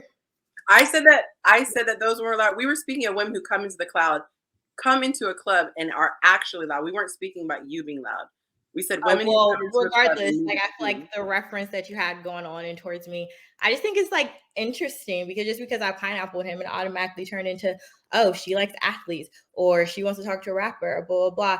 No, I want to date somebody that is a happy medium, like, period. Like, one, I need a man that I feel like I trust his judgment, who can lead me. I'm not saying that he has to be popping, like, and just speaking from experiences, like with me being in Atlanta, I have dated literally all different types of guys. And I would say my personal, I would prefer not to date a rapper or athlete. I don't care if you have a blue check. Like, that's not what it's about. But I do want to be with somebody who I feel like we can go and ride go-karts and do fun shit because it takes more than just somebody's job to make a relationship work. Like, and if you also kept watching the live, it was actually one guy that I had a dope conversation with him and he was like still in school. He wasn't established within his career or anything, but I kept talking to him and I thought he was dope because he had more confidence within himself and his conversation was better. Like, can I address the entitlement? Is I think context is everything. And so this is really interesting because with my content, I never do reaction videos because they are real people. And I always am aware of that. I have actually been in a trending video before and everybody took a clip. So I was actually very careful in what I said. I really had to think twice about coming on because I'm aware these are actual people. So it's important to me that I reiterate what it was that I said. I said a lot of women have a sense of entitlement.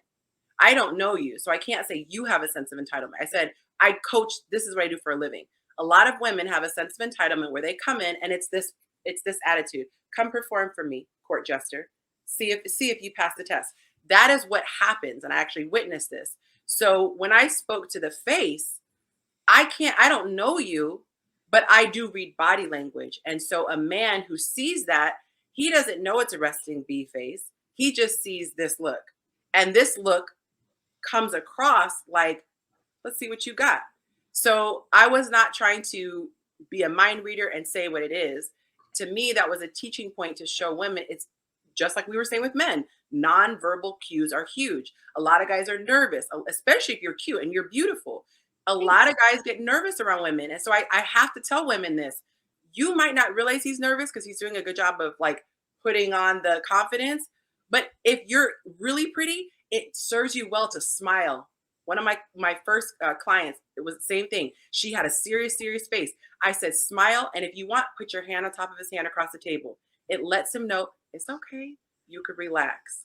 So no disrespect. I've been defending Black women this whole time. And for me, it was the facial expression. And that's all we had to go on. We had to go off of the short clip that we had. And context is everything. So thank you for letting me. How old are you? I'm 23. I'll be 24 in September. Okay. Because like I just feel like you did he did lead with his career because that's what he was confident in. I mean, he was nervous and you guys were on a platform full of everyone. So I think that he had like word vomit and it seemed like you just didn't give him a chance to even, it was too short of like pineapples. You didn't give him a chance to really express himself because being on a platform, like you being confident to get on here, not everybody has that. And a guy like that, like what I'm not saying this is your fault, but this may discourage him from dating Black women because he was embarrassed on a public platform like that, all because he led with his career and his success and that is something that he wants to present to you. And that's maybe something he's proud of, to be like, maybe she wants to hear where I'm headed. This is my plan in life. Like I want to make money and I'm educated. He's presenting you with the things that he's accomplished. So I think that that's dope. But again, it takes more than just that to date somebody. Like point blank, period. That's why you go on a date with them, right? What'd you say? That's why you go on a date with them, but you like brushed him off before he can even really just kind of finish saying. I didn't brush him off. I was on a speed dating show. Okay. And I actually let him talk for a lot more time than what I let other people talk because I did think he was cute. I did find him attractive. I intentionally let him keep talking. I allowed him to keep talking because I was waiting for him to be like, I like to do this for fun, or if I'm going on a date. Literally, that's why. So within my body language, you probably saw me because I literally was like this because just being transparent, being honest, I was testing him. I wanted to see if he was going to come out and add more to him. And I think it was interesting for me too, because I actually was just on another show talking about this because people wanted my perspective on it too. And I think I told him on the other show that I feel like I am somebody who I feel like I have accomplished a lot or whatever, or I've placed a lot of like my self-value, like in what I've accomplished and just like doing pageants and winning pageants and stuff like that. But what I'm learning now about myself is that, yes, that's a part of me, but that's not all of who I am. So I got to ask you something. Instead of like, I don't care how much money he makes. I just want to find somebody I connect with. Yeah, I mean, I think exactly. I mean, I think like at the end of the day, yes, everyone wants to be with a man that is like financially stable, but I feel like that's like a standard of dating, but it takes more than that just to date somebody. But Jalea, note what you just said. You said I was testing him. Remember, you said my face might have been like this, but I was testing him. That's literally what I was speaking about when I said women come on dates and they sit back, and I'm dramatic because no one's gonna be this dramatic, but their body language is what you got. I understand that to get to know each other. And so it's ironic that you were saying you were testing him when that was the whole point that I was making. It did not feel like two people trying to connect. And we're giving you feedback from how it came across. It didn't feel like two people trying to connect. It felt like that energy. And you just said you were testing him. And I understand that. And I'm gonna stand on that because at the end of the day, he was on a dating show for me. Like it was literally. I'm saying you bristled at the fact that I pointed it out, and then you just said that's what you did. That's all I'm looking for. I'm not saying you have to say you're right or wrong. I know. I addressed the one issue, and you came on and said that's exactly what I did. That's the only piece that I'm pointing out. I'm not saying what you did was right or wrong. I'm simply saying you came on saying that I was wrong in what I said, and then 5 minutes into it said that's actually what I was doing. That's all I was pointing out. I just like things to make sense. That's it. Okay. Well, I'm just saying Yes, I'm telling you, like at the end of the day, they were calling on the show to talk to me. It's not like I was shooting my shot at these guys. So of course, that was literally the game. They call in, you tell me a little bit about yourself. If I'm rocking with it, cool, we have a conversation. Then I'm a pineapples you. Like that's literally what it was. But I'm just saying but let me finish. But in addition to you saying all of that, it also turned into she likes athletes or she's this and then Taylor is that B Taylor. You're even like, oh, she probably didn't deserve him. Like, girl, wait, that's because I never said all of that on the show. Like, y'all literally took that and ran with it just because. So let me ask y'all this. So y'all felt like that just because he did what he did, then I automatically was just supposed to talk to him? I think it's like I'm a little bit older than you, so like I've been in your situation where like I've dated whatever, and I can tell right off back you were proud of like, oh, I don't care about money because I've done this, I've done that. Like you're one of a million at this time in the mindset. But as you get older, I'm telling you, it's the pool goes down. And successful men like that, because men like that get married young. So you're gonna find yourself later. And I'm not trying to be a Kevin Samuels because I didn't care about his message like that and all the times. But I'm just saying, from experience, the men that I didn't pass up some very qualified men. And I look back sometime, especially when I was single, and I'm like, dang, I didn't, So you're saying that you actually did connect with somebody who's not even established yet. I'm telling you now, you don't know where his plan is or where he's going to end up, if he's going to drop out, if he's going to be successful or whatever. But somebody like that's already established, and to pass up on that because how you feel about your accomplishments, I'm telling you later, I'm not saying where your life, but there's a lot of women that end up regretting those type of decisions because he seems more stable and you're passing up a stable person over somebody who's still trying to figure out life.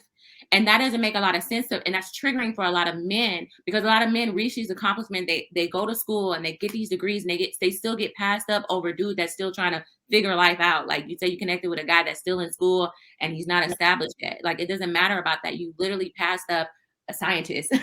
And I'm telling you, within a few years, that a white woman's going to snatch him up quick.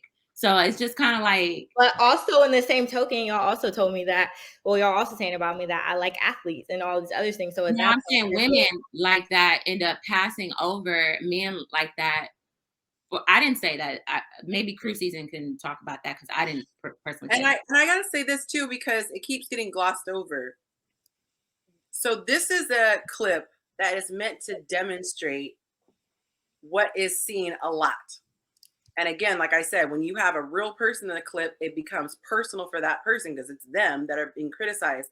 What we talked about was what was in the clip, and what was in the clip by your own admission was you had a certain mindset, a certain attitude. So for me, as a dating coach, this is literally what I do. This is a perfect example of what men deal with. Men come in, the women act as though they are here. And even though technically you are on a dating show, he is coming on to speak to you. For me, I don't care if I'm the Queen of England. I don't care if I'm running into a janitor. And literally, when I was still in corporate America, I did not treat anyone differently because of my position. So all I'm saying is, for me, it would have been nice to, if you didn't care, because I don't care if you didn't like him. I like what I like. So I'm with you all the way on that.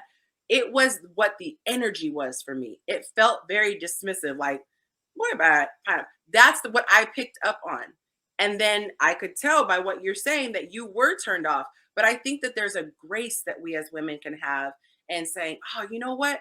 I don't really feel a connection, but good luck to you. It's a totally different energy. Your energy, even right now, is very combative. It's maybe I'm the only one who sees it, but it's not an endearing, pleasant energy. And this is what I see as a coach. And it keeps people from having positive experiences in dating. So that's where I'm weighing in. I'm only speaking to the energy. I don't know who you are. I don't know what you date. I don't know anything about your backstory. It was only the energy that you gave to that gentleman on the clip. Well, I also think at the end of the clip, though, I literally was like, oh, I wish you the best at basic training, like and you being shipped off. Like I said that. So I wasn't rude. Like I mean, Yeah, but come on, man. Look, I done let this step go now long enough. I am combative because I do feel some type of way. I feel like y'all literally dragged me for Phil. And then now what you're saying, but the overall picture is honestly, let's keep it a buck. The overall picture was she didn't want him because he's a scientist. She would prefer to date this, this, and this. And that was the overall message, I feel like. Am I tripping? Is that not what was said? Based off the video overall, basically, yeah. Exactly. So I'm going off of assumptions. I never said that I didn't want a scientist, and now I'm on here telling you guys that I think that what he does is awesome. I think it's dope, but I would have loved for him to share more personal information about himself because again, why didn't you ask it? That was I also was on a time limit. Like I'm saying, it's pineapples. Like but I was on that was my first question. You can ask him, okay, what do you do? Hold on, wait. Y'all are talking at the same time. Who's going first? I said, so you could ask, what do you do for fun? What are some of your interests? You could just ask that instead of just letting them talk. If you had some kind of interest, because you did say it was a speed dating show. It's not just one stop. It's not just so one I think that's fair. I agree with that. That's fair. But I feel like that wasn't the conversation and what you guys were saying. It literally just turned into, oh, she doesn't want him because he's a scientist, or she's an Instagram girl, or he's probably too good for her. That's what it turned into. That was never the rebuttal of any of you guys' conversation when y'all were discussing this. That's well, when you start talking, your face was just like uninterested. That's what it was. Going off of the clip. And now that you're here, we're clarifying, okay, right. This is what we meant by this. Even some in the comments, it's like, yeah, we were talking about maybe she didn't like his swag. Maybe he wasn't missing some of that. Like, compared to the other guy that she may talk to. So we're only going to go off of what we're presenting. We don't know you, but now we're getting to know you. And you said it's not that. It wasn't about how he dressed or how he talked. It was simply because you said that you didn't like what he was saying. So I'm like 2 seconds in, your face went. Hold tight. Real quick. Because again, even though you didn't came on and you didn't explain yourself, I'm still gonna call cap on it. I gotta stand on what I said. I gotta stand on what I said, and this is why. Because I done interacted with a lot of women in my life, and I could tell when a woman is just not interested. And I think when the video started, just like I said at the beginning of this stream, you was like, okay, let me give him a chance, and then folks open his mouth and start talking. And you like, nah, this nigga corny. Let's just call a spade a spade. That's what you was thinking. That's what your face said. And even though you did give him the formalities, because that's all it was, formalities. Let's just call it a spade a spade. I know sarcasm. I'm a master at it. I can hear sarcasm when sarcasm is being laid. Oh, good luck. But hell no, you ain't got a chance. And on top of that, after it was over with, you called him boring. And that right there told me all I needed to know, right? Because it confirmed what I thought initially. When he first opened his mouth, you said, nah, this nigga corny. That's not the type of nigga that I date. I'm good. But I'm going to let it play out to be nice. I'm going to let you talk. And let me find a reason to kind of hug. Or let me find something I can cling on to get a detour about this situation. But this nigga ain't got no chance because he's corny. And my only grievance with that is that because again, people going to like who they like. That's just what it is. And you choosing him, I could give two fucks. That's not my life. But I feel like you should have at least gave Son a chance. And what you did was you dismissed him before you even opened. Just like they said, if you were interested in getting to know him, and I'm sure y'all on the time crunch. I done been to, speed and date events before myself. I know how I go. Quick 2 minutes, quick minute and a half, whatever. But we both asking questions. It's both going back and forth. And that happens when you're interested. But when you're not interested, you give him one word answers. Okay, well, damn. You looking at the stopwatch and everything. Oh shit, okay, it's time. It ain't time yet. 30 more seconds. Shit. So that was the energy that I got from it. And all I'm saying is that you should at least heard him out, because for one, you could tell he was nervous. The nigga was breathing hard right from the intro. Hey guys, my name is shit. I don't remember my name. He was breathing hard right from the gate. So I'm like, okay, folks are nervous. So you could tell he's not used to talking to attractive women. He's not used to nothing like that. And I feel that I understand what you're saying. I just think my biggest overall thing is I just don't like the fact that it may seem like I want to deal with him because of what he does, because that's not what it was. Like, I even think like what Taylor was saying, like, and just men in general, like, yeah, you gotta have a certain like swag about yourself and a confidence, because I feel like you have to have that. Like, that's what a man is. You know what I mean? If you want a woman to follow, like, and that's what I'm saying. Again, 115%.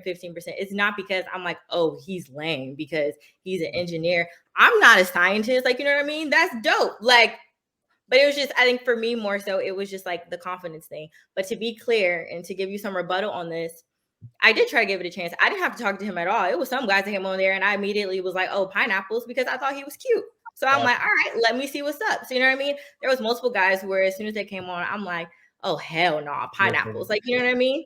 So I think for me, like, that's just the truth. Like, but I think, like, again, I just think my just what I don't like about it is because now and even like with you, Taylor, you're like with him, like now he might be discouraged with dating Black women. I'm not responsible for that. Like, you know what I mean? Like, I think that that's kind of a reach to be like, oh, well, now he's only going to go talk to white women because of this, or he had this experience. Like, I think he even came back and called back in while I was on the show. And he was like, no, I just want to try to know, like, it's all cool. Like, it's not that deep. Like, it literally wasn't like that. Now, I understand what you're saying, Yancy, maybe about my body language. Maybe that's something I need to be more aware of. But in general, I think I'm one of the sweetest people ever, but people think that sometimes, like, they might be like, oh, she's rude or whatever. I feel like I get stereotyped a lot because I'm attractive or I'm this and I'm that, but I'm like totally not even that person. A smile will warm up any room. I cannot stress that enough. If you smile, if you give compliments, I feel like this is a thing, and I fight for men. People who are on it, I see some of my people, they know this. I fight for men because a lot of times their voice is not heard. We live in as much as they want to say we live in a patriarchy, this is a woman's world right now. The media, everything. Men cannot do anything right according to the media. So I stick up for men because they are ones who are paying for these dates. They're the ones going through and doing all this stuff. And I don't think that women realize what it feels like to be a man. They don't know what it's like to be rejected. So as a woman, I cringe when I see that type, which you've explained, I see that type of energy. And I feel like I feel like almost when you like a guy the least is when you should be the kindest, because his ego is already going to be bruised that you're not picking him. So try to find something, because somebody asked in the comments to give you something constructive. So to all women, not just you, but give someone constructive. Man, that's a really nice shirt, or oh, your teeth are nice, or anything you could think of. Oh, it's nice talking to you. I hope you have a good night. I don't really feel like we're a match, whatever. But in real life, I think that will help a lot, because I just see women really, really hard on men, and they won't say it to your face a lot of times, but they go back home and it's like, dang, why she have to do me like that? And then also, can I add in, so going back to what I said in the beginning over swag and confidence, so you're saying that did play a part. Yeah, but it wasn't because I felt like he was lame. Like, but it wasn't not about his career, but how he presented himself. Because I'm telling you, just like Trill said, if he came on here speaking game to you and you was like, "Ooh, I like how he's talking," even though he's talking about himself, I'm gonna listen because I'm interested that much. He's enticing me that much because of his swagger, because of his energy. You would never brush him off, right? Yeah, I feel like he definitely like needed more confidence about himself. Like, you know what I mean? Like, and again, like I'm gonna keep stressing this to the T. It's not because I'm like, oh, he's a scientist. I don't want that, because again, like I've said, I've dated like, different people, and what I have also figured out again is like athletes and entertainment and music industry, that ain't where it's at. Like, it's just not, you know what I mean, at all. Like, even now, right now, I'm talking to somebody and I like him a lot because he's so cool, he's so down to earth, like, and he's so normal. You know what I mean? Like, and to me, that's attractive to me, but he's successful. We can also go out and have fun. Like, we're going to have a good time together. You know what I mean? And I'm also going to listen to him because he's confident. Like, he is going to lead. He's a man, you know what I mean? And that's what I feel like it's about. So what's wild though is that sometimes like some dudes, especially like on the intro, some dudes may actually be leaders. Some dudes may actually have confidence, but they just bad initially. They're nervous. It's on a public platform. I'm sure it was thousands of people watching. Folks been probably waiting. He been watching dudes go up there and get dismissed. Just like you say, I didn't cut niggas off 2 words in. Oh, nah, it's over with. So he probably watching that like, oh shit, okay, it's my turn. Okay, you know what I'm saying? So he probably just had to get his bearings together. But 2 minutes is just not a lot of time if we just gonna keep it G. And I get that. maybe if we were in a different environment, it would have panned Right. out differently. But like I No, also go get them. You still have a chance. but I also think like talk about y'all love story. Go. yeah, but I also think like the facts are the facts. Like, you know what I mean? Like, it is what it was. I acknowledge the whole like body language situation. I definitely came over here and my energy was like, oh hell no. All of them got, I was pissed. I'm not gonna lie. I got But you. I'm cool now.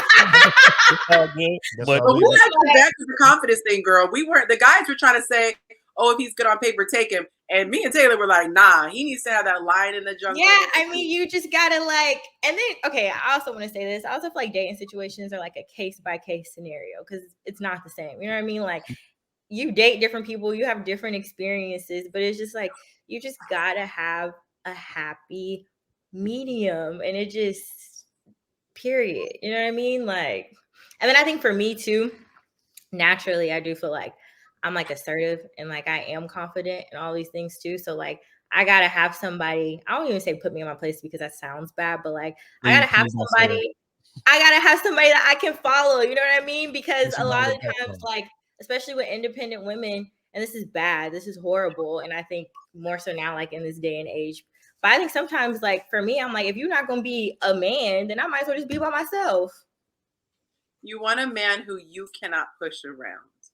Yes, but he also needs to be kind, loving, compassionate, caring, faithful, honest, and all those things. Like, You don't become a soundbite because men hate it when women say, I want a guy who can handle me. And it's that's not the same thing. yeah, A man needs to be firm, and sometimes we can be wrong. Sometimes we can be mistaken. And I can't tell you how many times I told my husband, oh my God, thank you for saying no to me. Not be rude to me, but he was like, what we're not going to do is, and he led very authoritatively. And when a man has authority while being kind, oh, honey. yeah, that's what I'm saying. And like, So you're looking and for I see my parents. I'm sorry. I think a lot of people were upset when you called him boring, and they're like, a scientist boring? Like, he's bringing security, he's bringing a future to you, a successful future at that. And so you're 23, so now I can really understand where your mindset is, because I didn't mature until I was 25, like 25, 26, 27, you know. So I can understand you're like, oh well, that's boring, like he's boring. But girl, when you get older, you're gonna like boring. You're gonna like boring. No, we're not gonna throw that off on my age because that's not what I said. I think it's dope. I need security, but I also need a happy medium. That's what I said. It's not the fact. You're not gonna find all in one. That's really rare to find, especially. Well, but I feel like it's possible. I don't feel like I have to settle for somebody just because he's I didn't kind. settle. I did Like, not you know settle. what I mean? Like, I feel like with my parents, for example, like my parents are together. My dad's extremely stable. My dad leads. My mom is a wife, like, and they have a whole package. They also go out on dates. My dad's fun, like they do the whole nine. So I don't feel like I have to settle or just be like, oh, he's stable. Like, that's cool. You know what I mean? I'm stable too. Like, you know what I mean? So I need, like I said, that's the standard. But it has to, for a relationship to work, just like how y'all hear people be like, sometimes love isn't just enough to make a relationship work. Like, you got to have all the parts for it to move around and for it to fit. I agree wholeheartedly, ma'am. Yeah, Okay, so Not I'm not everything on paper is good in reality. Not everybody vibes together. Your activity, like you could be a homebody and he wants to be climbing somebody's mountain. Like, you have to have things, and that's why I say when people keep hooking up so quick, it's like, how did you get all these things lined up? It takes a while to find a person you're compatible spiritually, how you want to raise kids. Do you even want to have kids? Where do you want to live? There's so many pieces that have to come together. And I do think that's a big part of it, because at the end of the day, you're not having sex all day long. You actually have to talk and enjoy each other's company. So if it's like crickets and you sitting there staring at each other and you don't have the sexual chemistry, that sexual chemistry is that glue. It should not be the whole relationship, but it sure as heck is a glue that keeps you together, because after a while you're like, you come back together and then, okay, we kind of fuel each other up. But if you're just going off and he has a good career, that's how people end up cheating, because like that's not realistic. Like, you will end up miserable if that's the only thing that you like. If you're just like, oh, he's stable, let me latch on to this. No, absolutely. Okay, so question, Julia. Since we got you here, I gotta ask you this question as well. Because again, you called dude boring. and you did. That's something you got on. So what is exciting? What is this, swagger, this confidence that you speak of? What does that look like? Well, first, I'm going to say, I feel like confidence just exudes itself. Like, I don't think that's really something that you just like, I don't know. Like, if you got it, you got it. The girls that get it, get it. Like, you know what I'm saying? It's just the girls that get it, get it. But I would say what's fun for me, like, me personally, like, I want to go on dates. I want to go, like, let's go ride go-karts and, like, race each other. I don't know. Like, let's go do fun stuff. Let's go skydiving. Like, let's take a trip. You know what I mean? Like, something like, I like spontaneous stuff. Maybe you can set me up a picnic in the park or something. You know what I mean? And I just feel like talking to him, he didn't give me them vibes. And it could have been totally because he was nervous. You know what I'm saying? Like, but literally, I feel like he was just spewing his career at me. Like, you know what I mean? And I'm like, and it's dope. I don't want anybody to ever feel like I'm taking that away from him, or I'm like, oh, but that's not, I didn't call him boring because he was a scientist. That's not why I called him. Would you do a second date with him, a virtual date? If I hosted, oh my God, you get comfortable and relaxed. Would you give him just a conversation? Would you even give him like a conversation, like a 10 yes, okay. I will. I would do it for you, and then I would make sure my body language is together, and then I also think just like, dang, I forgot what I was about to say. I make sure that I'm smiling, and just I will ask more questions. And I'll be more aware of my own energy. God. I'm those people, I see everything from like all sides, but it's just like, again, I didn't say he was boring because he was a scientist. I just felt like he didn't have any other layers to himself. Valid. But just real quick too, and again, for one, let's just give a round of applause for progress here. Productive conversation. No yelling and loud talking, over talking, none of that. Just this is the platform for that. If y'all in the chat, make sure y'all liking and subscribing, all of that good shit. And after this over, Jaleel, I want you to get your information so you can tap in to you as well. This is something I was thinking about, because when you said that he led with his career, I want to give an explanation as to why a lot of men feel the need to do that. Women put a lot of stock in finances. Financial security is probably the most sought after trait in terms of what a woman, looks for in a man. So when we coming up to a woman, a lot of times, why you'll see dudes jumping out the window, trying to show that car off, trying to show that bust down rollie off, trying to show that necklace off, trying to show that, Louis off, whatever the case may be, just to let you know, hey, you know what I'm saying? I'm financially stable. Now you're right in terms of like leading with that, and that's the only thing that's wrong. But the reasoning for it is to just prove to you that I'm financially stable. You know what I'm saying? But I think if that conversation would have progressed, I think folks would have probably gotten his bag. So I'm actually looking forward to this second date. I'm gonna be tapped in. Y'all make sure y'all send that link to me. I'm gonna be in the comments cheering my dog on, man. I got faith in him. Yeah, and I agree with that, because especially like nowadays, and I live in Atlanta, so I'm like, Atlanta is capital of the world. That's number one. And then number two is just, I think like even what y'all are saying on social media, like that is what's been created, like this lifestyle, you know what I mean? Or people being like, oh, I don't want to talk to him unless he's driving a Lambo or blah, blah, blah. Like, and I think with me living in Atlanta personally, like I've had so many guys that even like try to talk to me and they feel like they have value because of that. And I'm just like, you're lame. No. Like, you know what I mean? Now that kind of stuff is corny to me, because I think like in general, I know people that got blue checks and they ain't got nothing in real life. I'm like, and that's a like, fact. you know what I mean? And that's the truth. It's just like the day and age we live in. So I just think, like I said, every day situation is a case by case scenario. Can I say something? I go into what I call Mama Yancy mode, because I get real protective of people. Okay, I'm sorry. Just do this if you don't want me to keep going. I get really bothered when people, especially from the comment section, come with real intense energy that sometimes I wonder if they would actually come in real life. It takes a lot for somebody who is getting talked about, and not in a positive way, to step up, volunteer, come on, listen to the criticism, take in what she thinks applies, own it. And it's getting me riled up seeing these comments. I really feel on social media, people forget that they are whole people in these videos and memes. And like I said, this is why I typically, you will never see me doing a reaction, because I've done like one where I posted it thinking it was because it was actually meant to be a discussion point, but the actors in the thing got ripped apart. And the girl actually DM'd me and she's like, I'm getting hate mail and blah, blah, blah. People forget these are whole people with whole lives. And I just feel like the extra intensity in the comment section is not necessary. If you wouldn't date her, that's fine. But don't leave a comment that you wouldn't want someone to say to your daughter, your son, what have you. I feel like we've lost touch with humanity. Like, don't say, well, you're on social media, so you should deal with it. No, you're a human, so you should deal with it. You should deal with speaking in a way you would want to be spoken to.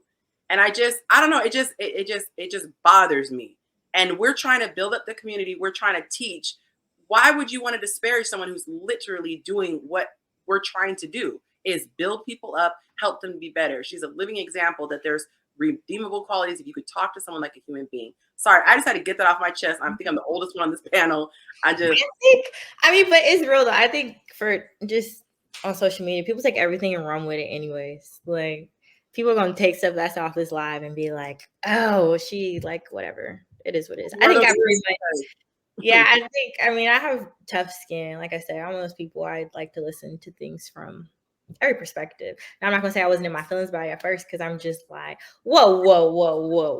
Like, because I've been seeing people like call me a thought, and like somebody in the comments was like, oh, she's a bottle girl. I'm actually not a bottle girl. For your information, I'm actually in nursing school, and I actually just opened up my own dance studio. Just so you know, just did that.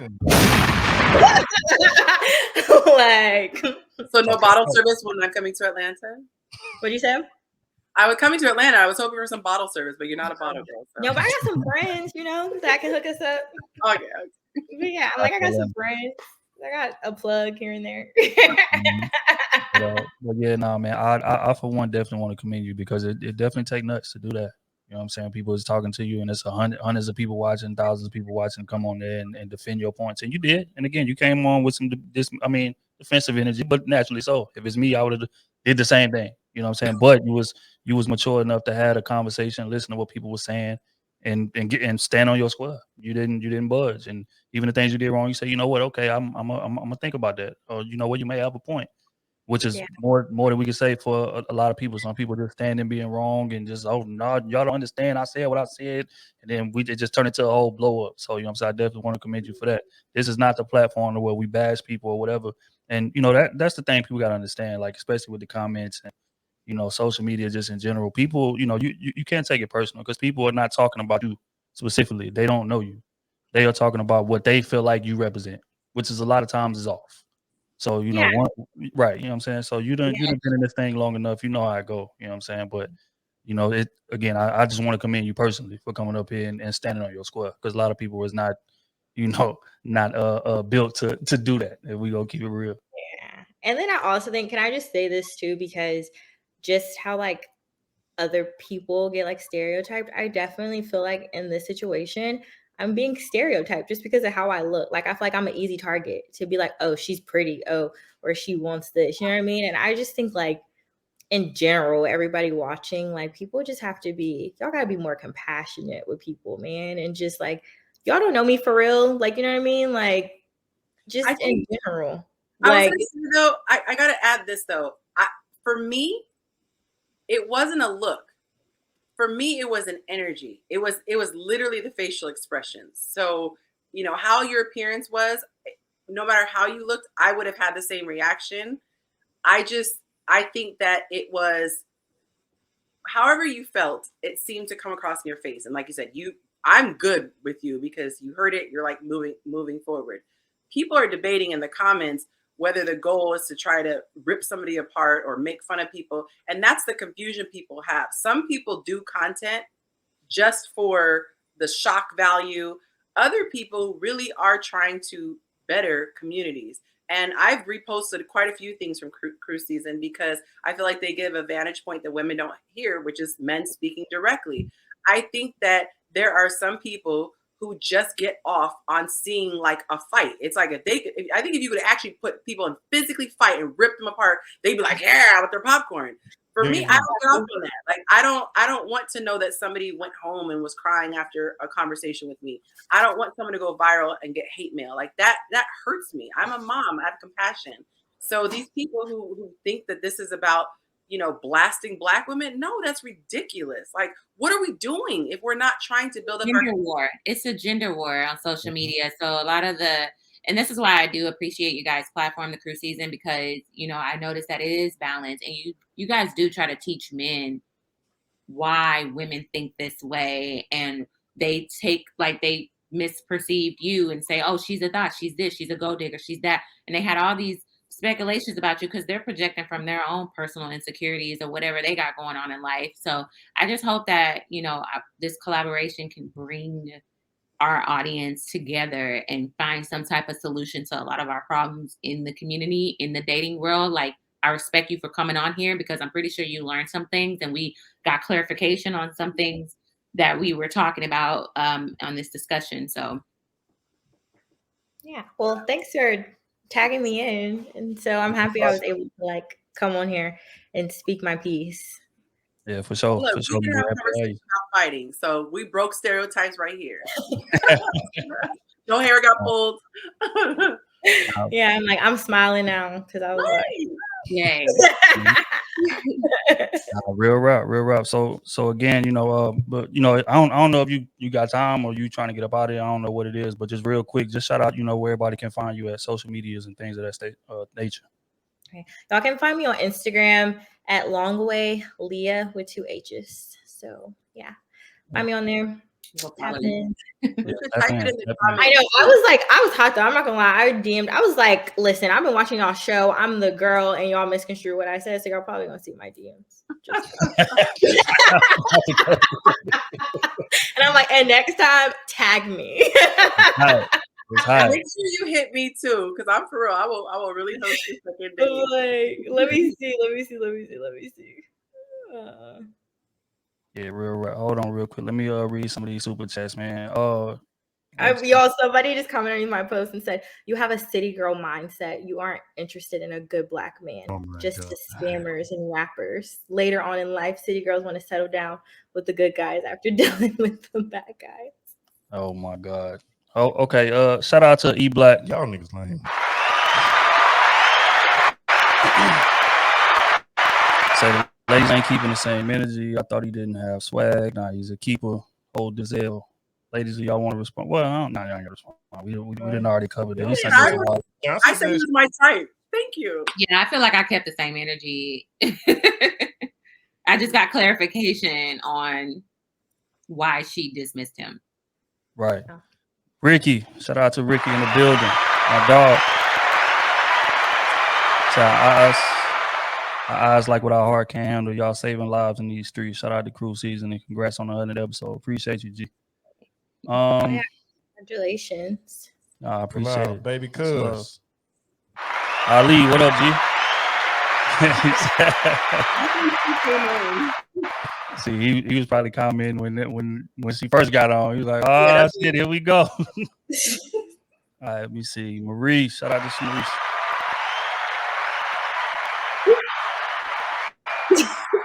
Say she's 23. Y'all know these Gen Z women. Gen Z women get down. She got her money. She got her accomplishment. Most of you dudes are useless in 2022. Oh my God. Useless. Look here, man. Yeah. Right when I thought it was peaceful, man. Right. Hold tight. Let me see. I'm trying to scroll, make sure I don't miss none. Shout out to Congo English. Appreciate you, G. He say my discernment is on Revelations level. Yeah, look, man, I got a lot of experience with women. Like, we've been doing this for how long? Oh, 5 years, 6 years. And then women in real life, right? We had these conversations all the time. So I could tell when a woman's saying something to say it or when she just really like, But shout out to C. Anthony.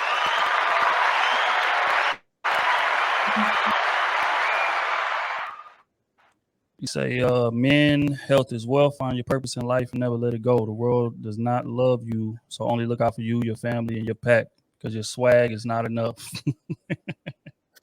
All right, shout out to KB.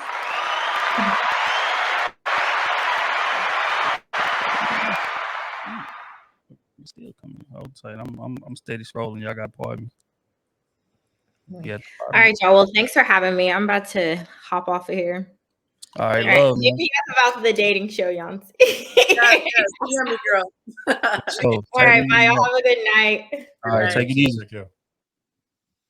Yeah, man. She was solid, man. She was solid. She was young. Yeah, shout out to Congo English again.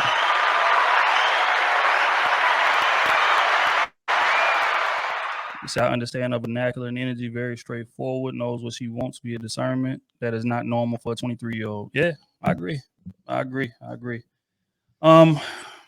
all right, man. We gonna like I said, I don't know how much time you ladies got, but we're gonna bring up a couple people from the audience and I guess get their take on it, let them tap in. Grab my And water. then I'm thinking 3, and then we're gonna call this thing a night. I'm not trying to be on here 5 hours like most people do on these live streams.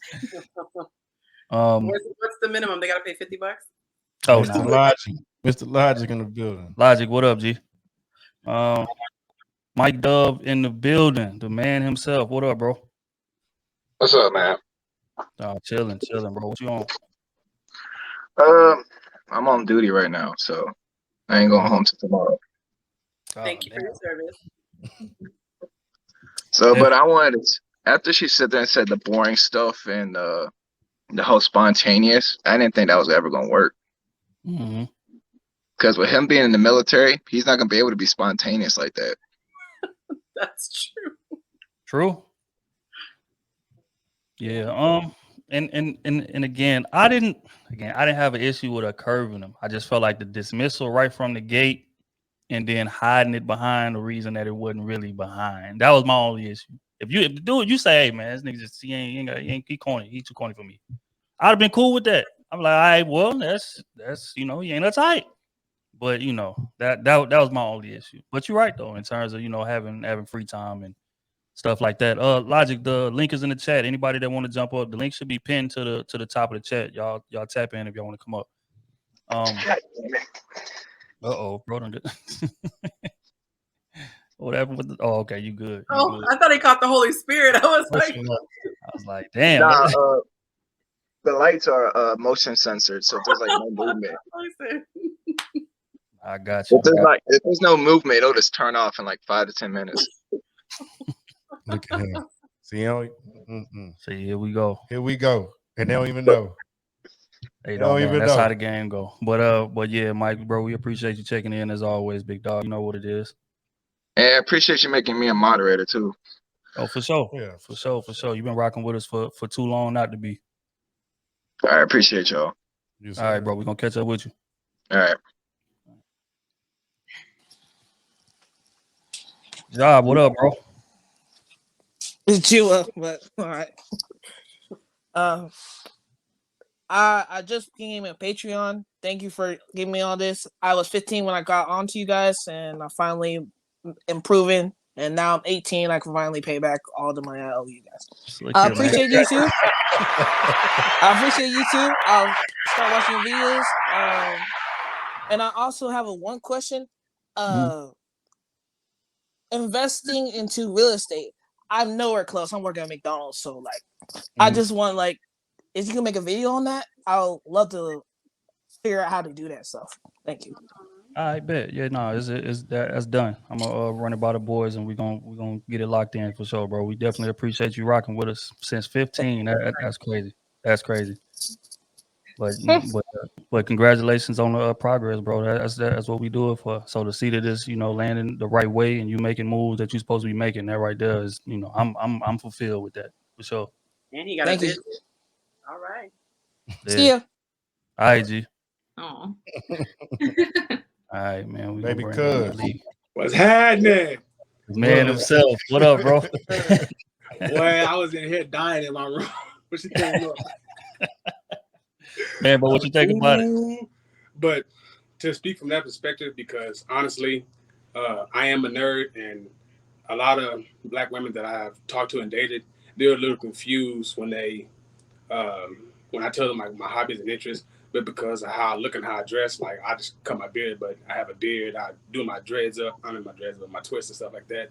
And when I tell them my interests, they're like, you don't look like that because of how I look and how I speak.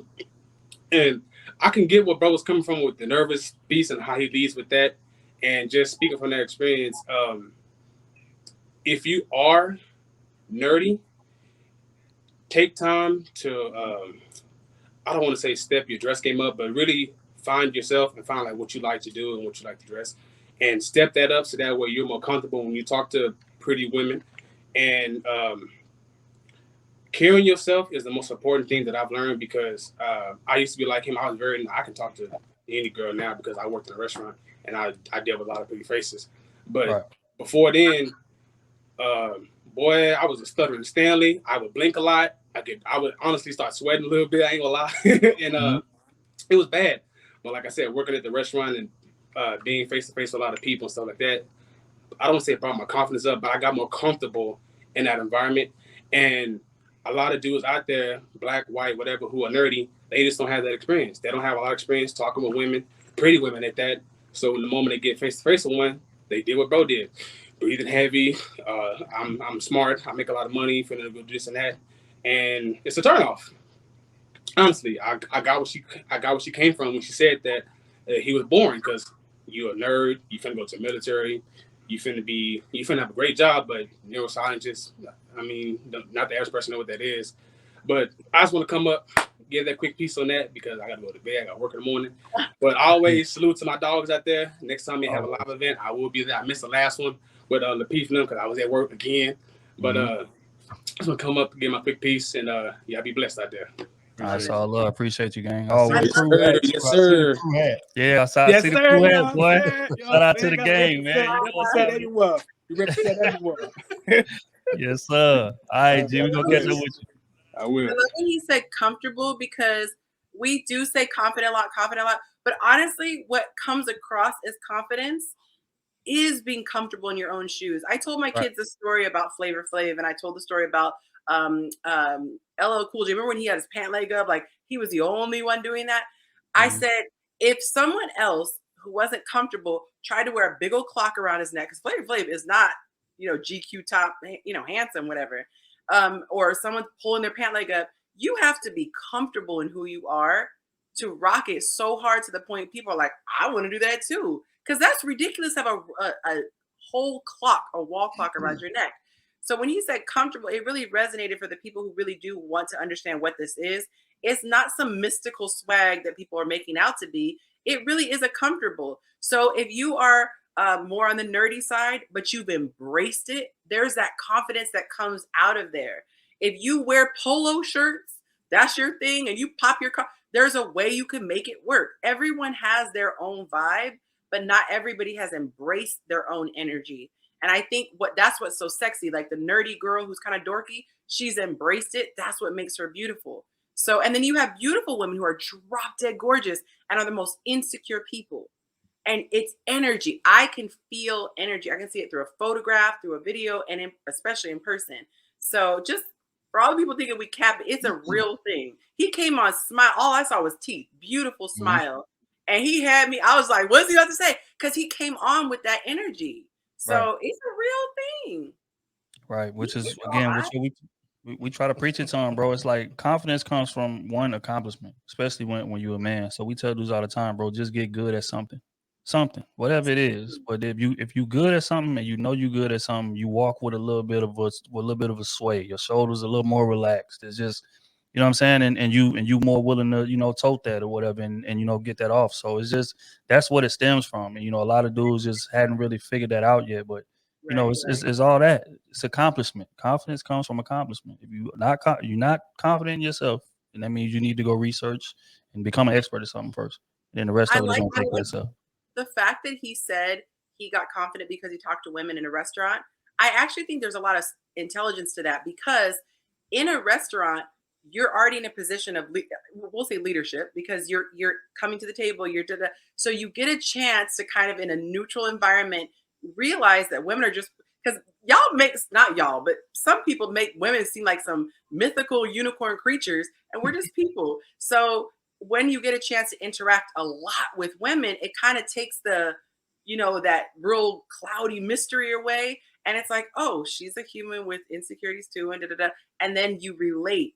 But I think a lot of guys who never talk to chicks and they just keep being scared, it makes it worse because the longer you go, the bigger it's scary it is in your mind. So I would say go get a job that's going to put you in front of women and get your communication up. I think that's brilliant.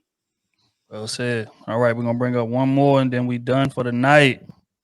Hold on. Daryl, what up, G? What's What's going on, brethren? How y'all doing tonight? Amazing, big dog. How you doing? Bless. How you doing, ladies? Yancy, B. Taylor. Hey. Hello.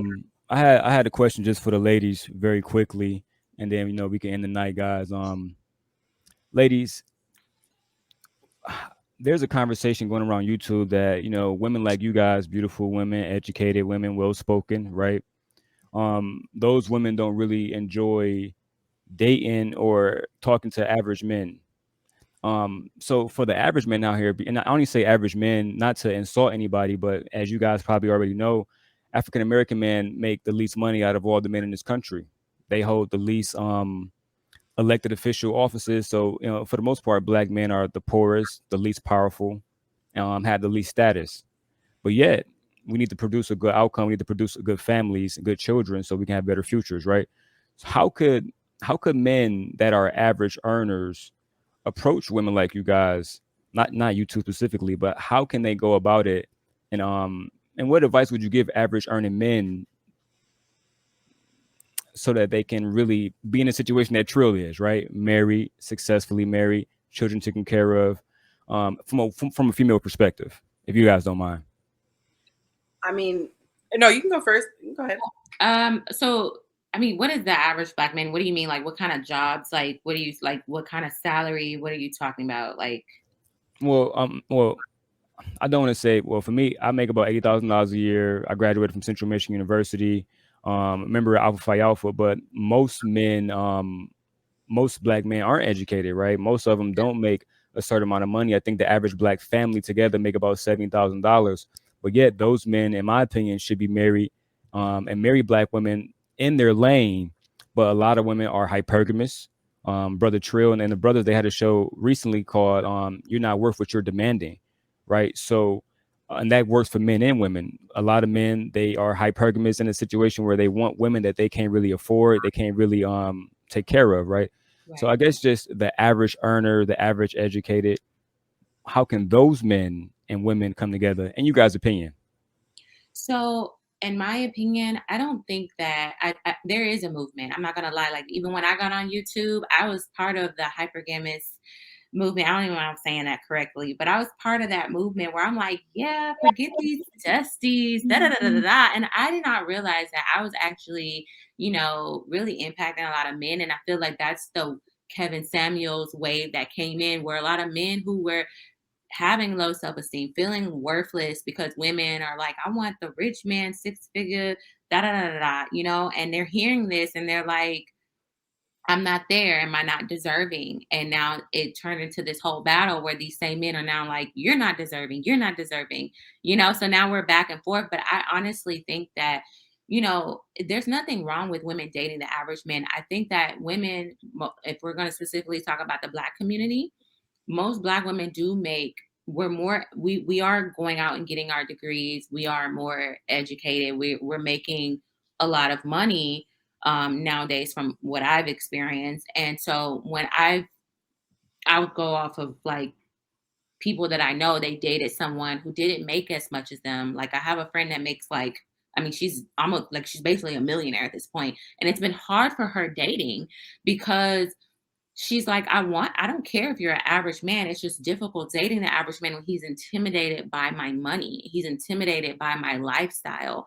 And that causes conflict within the relationship. So it's just like, you can be an average earner, but are you going to be confident as a man knowing that your woman is going to be making more money than you? That's why women don't mind being with the average man as long as you have ambition, as much as she has ambition to grow and build together. You hear a lot of women that used to come on Kevin Samuels and they would say, well, as long as he has ambition to, grow and build together, that's like a dream of ours. It's like, we want to come together and build, and we don't have a partnership. We don't want it to be like the 1950s where I'm just a stay-at-home mom and I'm struggling because my husband is a fry cook, you know. And like we bringing in kids and we're bringing in kids into poverty. I think a lot of people, we've seen our parents and our grandparents struggle, you know, and we're desiring like, well, we see all these other women, especially social media, everybody's fronting. So we thinking everybody living this lifestyle. And we're like, dang, like, I don't want to struggle. I want to live that lifestyle too. Like, you know, so I think social media has also played in that part. I think average women are getting with average men. I think that Black women are still loving Black men. It's just social media is playing up this part that this is not realistic, and it is. And I think that my advice for an average man is have that confidence, you know, like what is your ambition? Figure out your dreams, figure out what you want to do. Because when you get with a woman, I hope she puts that fire to your feet where you're like, I want to do better. Oh, babe, what do you want to do? You want to start a podcast? Okay, let's do it. Let's do that. Like be ambitious, you know, because you do want a better future. You don't want to be just content because you can't be content. I'm sorry, you can't be content in these time and days because inflation is real. We don't know where we're headed. We could be headed into a recession.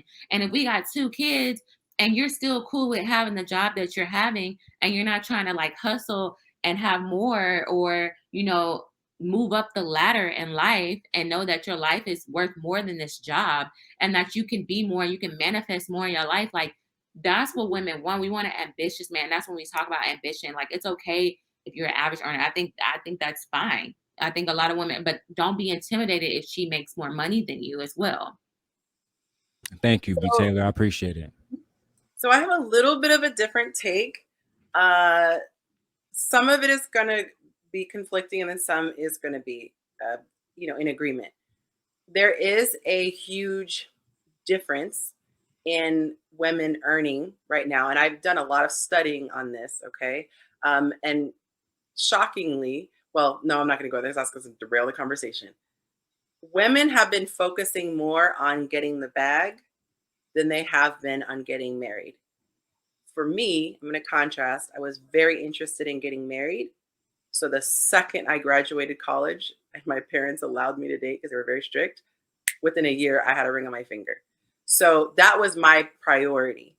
A lot of women today have their grandmas and their moms who were unhappy with the man that they picked. And they have said to their daughters and granddaughters, don't get stuck the way I was with no options. Go after the bag so you don't get a guy who's mean, XYZ, whatever. So what's happening is these women are not doing what I did, which is, I'm not saying mine's right, it's traditional. They're not doing that. They are bypassing all of these great guys. Taylor admitted she's passed over a bunch of really great guys. And a lot of women want to, and I don't know why she did particularly, so I'm not comparing, but I'm saying a lot of women will pass over guys because they want to focus on their career or what have you. And in their mind, I'm going to wait until I'm 30s, mid 30s, whatever, and then I'm going to get married, not realizing that men are going after youth and beauty. The other problem is this. We don't want to say this because it's not politically correct, but men like to provide. Men like to lead. And oftentimes, 9 times out of 10, when a woman is accomplished financially, it is almost impossible for her to respect the man, and she doesn't respect the man. It is wired in her. Women are naturally hypergamous. We are wired this way. Take it up with God. The same way men are naturally providers. So when you have a man who is very confident and wants to provide, and his wife's like, oh, that's cute, you're 40K to my 100K or 200K, even if she doesn't say it, that's what he feels. He just feels emasculated. So I made a very unpopular post. It was so bad, the backlash, I had to turn the comments off. I said, ladies, if you guys are out earning men and you are having a hard time finding a man who makes more than you because you are saying you want a man who makes more than you, I said, why don't you then focus on meeting him when you're both at the starting line and you take all of your ambition and all of your drive and all, because women are brilliant. I'm telling, we are wise. We have a lot of gifts. So if you come together, that thing could take off. But the backlash was, 1, I don't want to build a bear. 2, I don't know if this bear is even worth anything. What if I get with him and he's nothing? Taking a risk. what I realized after, because I really pondered everything, these women are valuing the money over the marriage. And at the end of the day, we totally live outside of our means for the most part. We don't have to go out every night. We don't have to buy the name brand stuff. People can live modestly. So I don't think that an average guy should have any issues. I think you should go after the woman that you want. You should have goals, have ambitions. Just because you have a certain dollar amount doesn't mean you shouldn't take care of your body, work out, keep your testosterone up, be comfortable with women, the whole thing. I say you just approach a woman and say what you would say to any other person. I would steer clear of the woman who focuses a ton on the money, because that's going to be an uphill battle for the rest of your life. Your vacation is never going to be nice enough. Your house is never going to be nice enough. Your car is never going to be nice enough. And you're going to have that problem. You get a woman who loves you for you, she's going to turn $1 into, $200. She's going to say, I'll do my hustle at home. I got the kids, whoop-de-whoop. So sorry to be long-winded, but I say just approach a woman like you would approach any other woman, and who is for you will be for you. No, he wasn't long-winded at all. I want to thank both of you ladies on B Taylor TV and Yancy. I just subscribed to you guys too. And thank to Krew and Dean, all the rest of the brothers too. I'm gonna let you guys enjoy the rest of your night. Thank you again, ladies. I'll be rewatching this so I can take notes and spread the knowledge. You guys have a beautiful night, man. Thank you, King. You too, bro. Appreciate you. Thank you, sir. All right, man. Smooth is in the building. I'm not sure y'all should be familiar with Smooth. Smooth is part of the platform. You know what I'm saying? So I'm sure bro got some thoughts that he wanted. He look like he has a lot of stuff. Oh, Lord. It's time, man. We need to hear it. Go I had to unwind, man. I was cutting the grass, and I had to take a shower and have my little drink. You know what I'm saying? I had to unwind a little bit, but I was paying attention in and out, man. I'm just here right now. I'm just here. Some of the stuff I agree with y'all with, some like 5%. The rest of that, This boy is hilarious. But I'm gonna let y'all rock though, man. Y'all doing y'all thing tonight. Okay. Thank you. Well, look here, man. Words from the Dean himself. This has been a hell of a show, ladies. I want to thank y'all personally for coming on and holding y'all on. Things got a bit turbulent, and we was able to get we was able to still smooth it out and still have mature conversation, and it's solution oriented conversation, which is the goal of this channel. You know what I'm saying? It's not to come on here and yell at each other and go for a viral moment or anything like that. That's never the intention. The intention is to literally come on here, hear both sides of the conversation, and reach some kind of common ground. I think we accomplished that tonight, surprisingly. I'm gonna lie, I had my doubts when the altercation first popped off, but it came around how it came around. And y'all too was real big in making sure that happened. So I definitely want to commend y'all. Any last words before we get up out of here? I want to say I love Taylor's energy. I think it's refreshing. You don't know what you're gonna get when you come on. So okay. I'm not gonna lie, I was just like, I'm ready for whatever. But she really was refreshing, enjoyed you, and it's really nice to see. I get really, really, really frustrated with the gender war, because I see the private comments. People who really want a wife, people really want a husband, and they don't realize they're part of this toxic culture. And I see the people in the comments who are just miserable.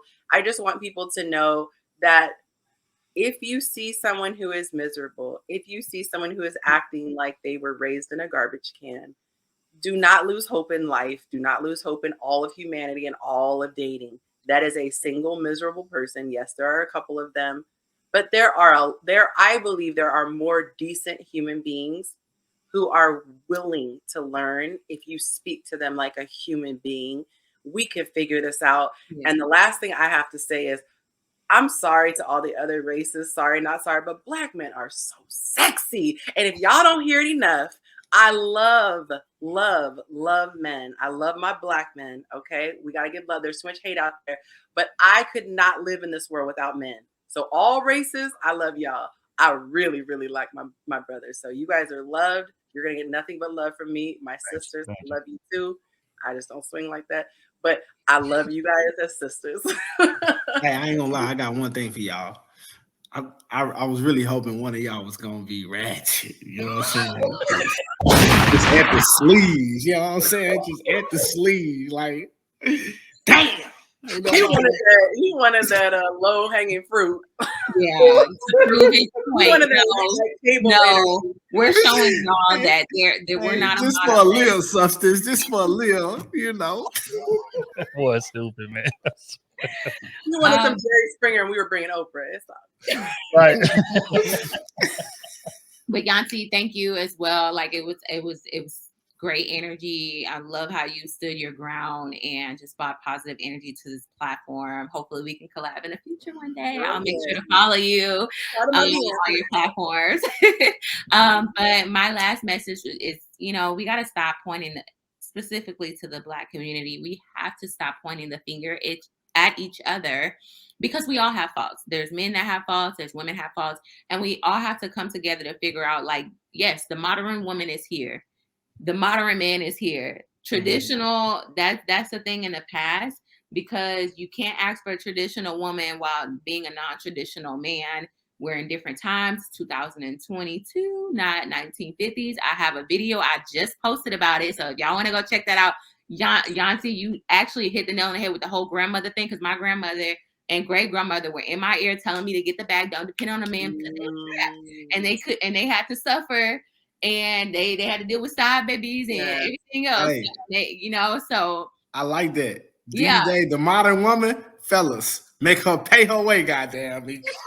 Long she been on our back, yeah.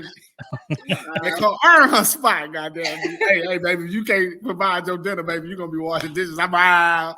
No, it's the relationship dynamic has changed, and I just want us to come together. And for those that come with some negative energy, just take a step back and listen to what women have to say without being defensive, and learn. And then also, women, sit back and learn from these men. And you guys, like I said, y'all platform is amazing. Like, I reposting stuff, hoping my man see it. I'm like, see this? Like, I'm sending him y'all stuff. So I really love how balanced it is, and we need more of this. And hopefully this encourages more male podcasters to stop getting on here and being like a Fresh and Fit or whatever, and stop trying to tell women what to do, and actually understand women. Because these men, you could tell they actually know women, they've been with women, and not these men over here that never had a woman their whole life and finally got a microphone and a camera, and now they get on here telling men what to do. So that's it. That's real. Oh, you got any last words before we get up out of here? Man, not much, man. I just appreciate, everybody for coming out, the conversations. I mean, this is what we started for in the first place. This is how I envisioned it. Definitely just having the conversations, bridging the gap. Because we got issues that can easily be fixed with conversations, and both sides just need to listen to each other. That's it. More so than women, but that's another conversation. We love y'all, and that's it. I just want us to be happy, man, because we can really move the needle, and we can really do some great stuff if we stick together and keep pushing. Well said, man. We'll be back at this thing again next Wednesday. Ladies are more than welcome to pull up. Always, y'all are part of the family now. Again, for sure.